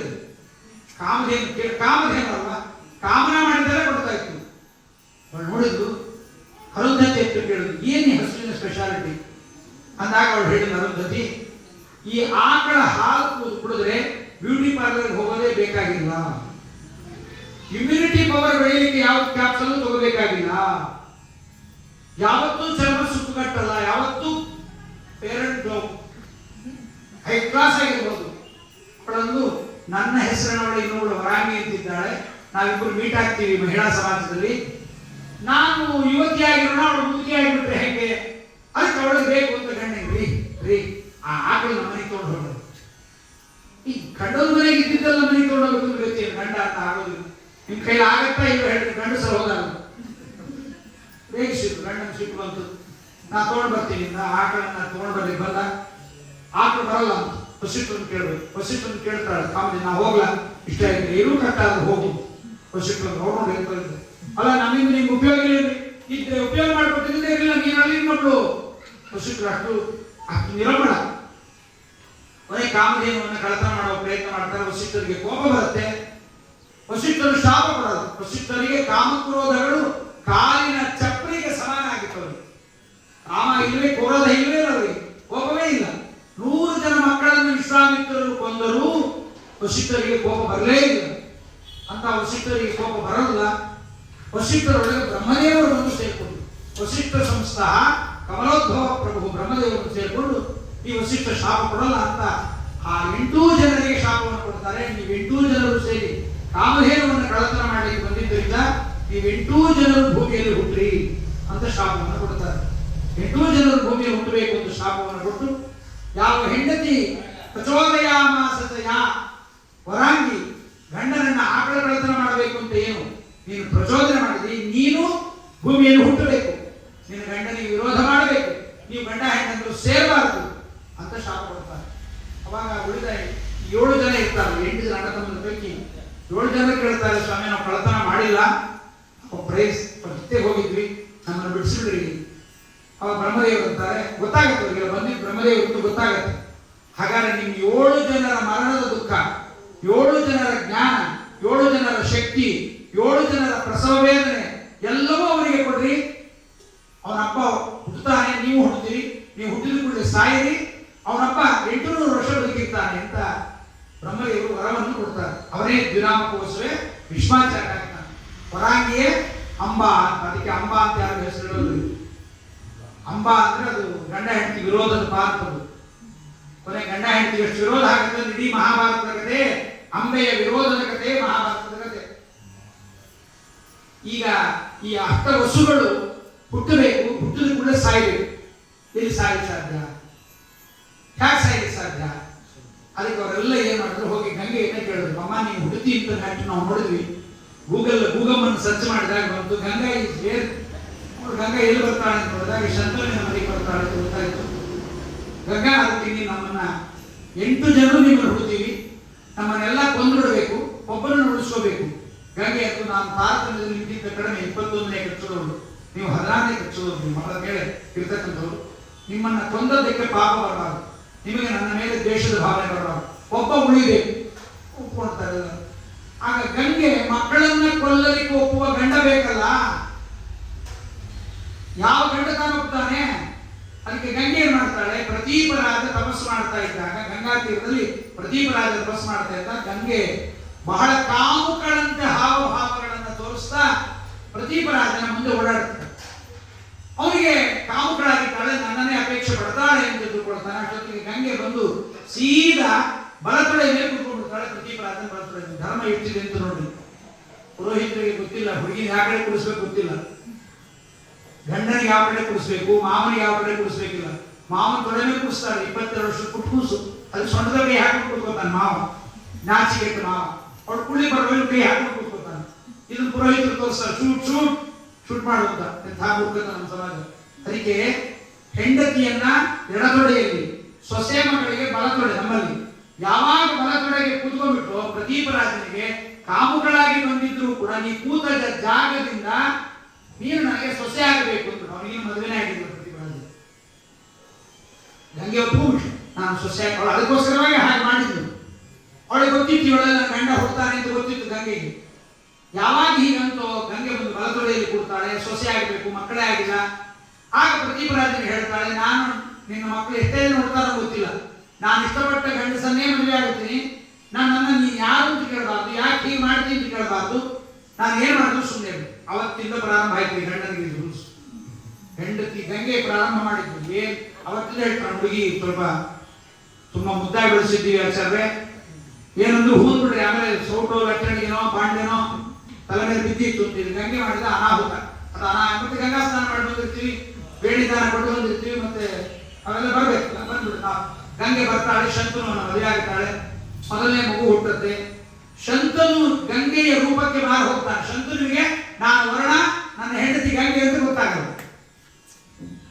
ಯಾಕೆಂದ್ರೆ ಶಂತನು ಇವಾಗ ಅವತಾರ ಮಾಡಿದ್ದಾನೆ ಅವನ ಅಂಶದಿಂದ, ಗಂಗೆ ಮೂಲ ರೂಪದಿಂದ ಬಂದಿದ್ದಾನೆ. ಗಂಗೆಯ ರೂಪಕ್ಕೆ ಲಾವಣ್ಯಕ್ಕೊಳಗಾಗಿ ಮಗುವನ್ನ ಕೊಂದರೂ ಬಾರ್ಷನ್ ಮಾಡ್ಕೋತಾರೆ. ಈಗಾದ್ರೆ ಹೆಣ್ಣಿದೆ ಅಂತ ಕೇಳಿ ಅವತ್ತು ಕೊಲ್ತಾ ಇತ್ತು ಗಂಗೆ ಕೊಂಡು, ನಿಮ್ಗೆಲ್ಲ ಒಳ್ಳೇದು ಮಾಡ್ತಾ ಇದ್ದೀನಿ, ಮುಳುಗಿಸ್ತೀನಿ, ಗಂಗೆಯಲ್ಲಿ ಮುಳುಗಿಸಿಬಿಡ್ತೀನಿ. ಶಂತನು ಇದು ಬೇಡ ಅಂದರೆ ನಮ್ಮಪ್ಪ ಹೇಳಿದ್ದಾನೆ ಕೇಳಬಾರ್ದಂತೆ, ಅವಳು ಏನ್ ಮಾಡಿದ್ರು ಕೇಳಬಾರ್ದು ಅಂತ. ಕೇಳಿದ್ರೆ ಏನಾಗ್ಬಿಡ್ತಾಳೋ ಹೋಗ್ಬಿಡ್ತಾಳೋ, ರೂಪ ಚೆನ್ನಾಗಿದೆ, ಗುಣ ಎಲ್ಲ ಹೀಗಿದೆ, ಆದ್ರೆ 7 ಮಕ್ಕಳನ್ನ ಕೊಲ್ತಾಳೆ. ಆಗ 8ನೇ ಮಗುವನ್ನ ಕೊಲ್ಲಲಿಕ್ಕೆ ಹೋದಾಗ ಅವನಂತಾನೆ, ರೂಪದಿಂದ ದೇವತೆ ಇದ್ದಂತಿದ್ದೀಯಾ, ಗುಣದಿಂದ ರಾಕ್ಷಸಿಯ ಕೆಲಸ ಮಾಡ್ತಾ ಇದ್ದೀಯಾ, ಯಾರು ನೀನು, ಯಾಕೆ ಹೀಗೆ ಮಾಡ್ತೀನಿ ಅಂತ ಮಗು ಜೊತೆ ಕೊಟ್ಬಿಡ್ತಾನೆ. ನನ್ನ ಪ್ರಶ್ನೆ ಮಾಡಬಾರ್ದು ಅಂತ ಹೇಳಿದ್ದೆ, ಕೇಳಿದ್ದೆ, ಆದ್ರಿಂದ ನೀನು ಕೊಟ್ಟುಬಿಟ್ಟಿದ್ದೀನಿ, ಮಗು ನೀಟು ನಾ ಹೋಗ್ತೀನಿ ಅಂತ.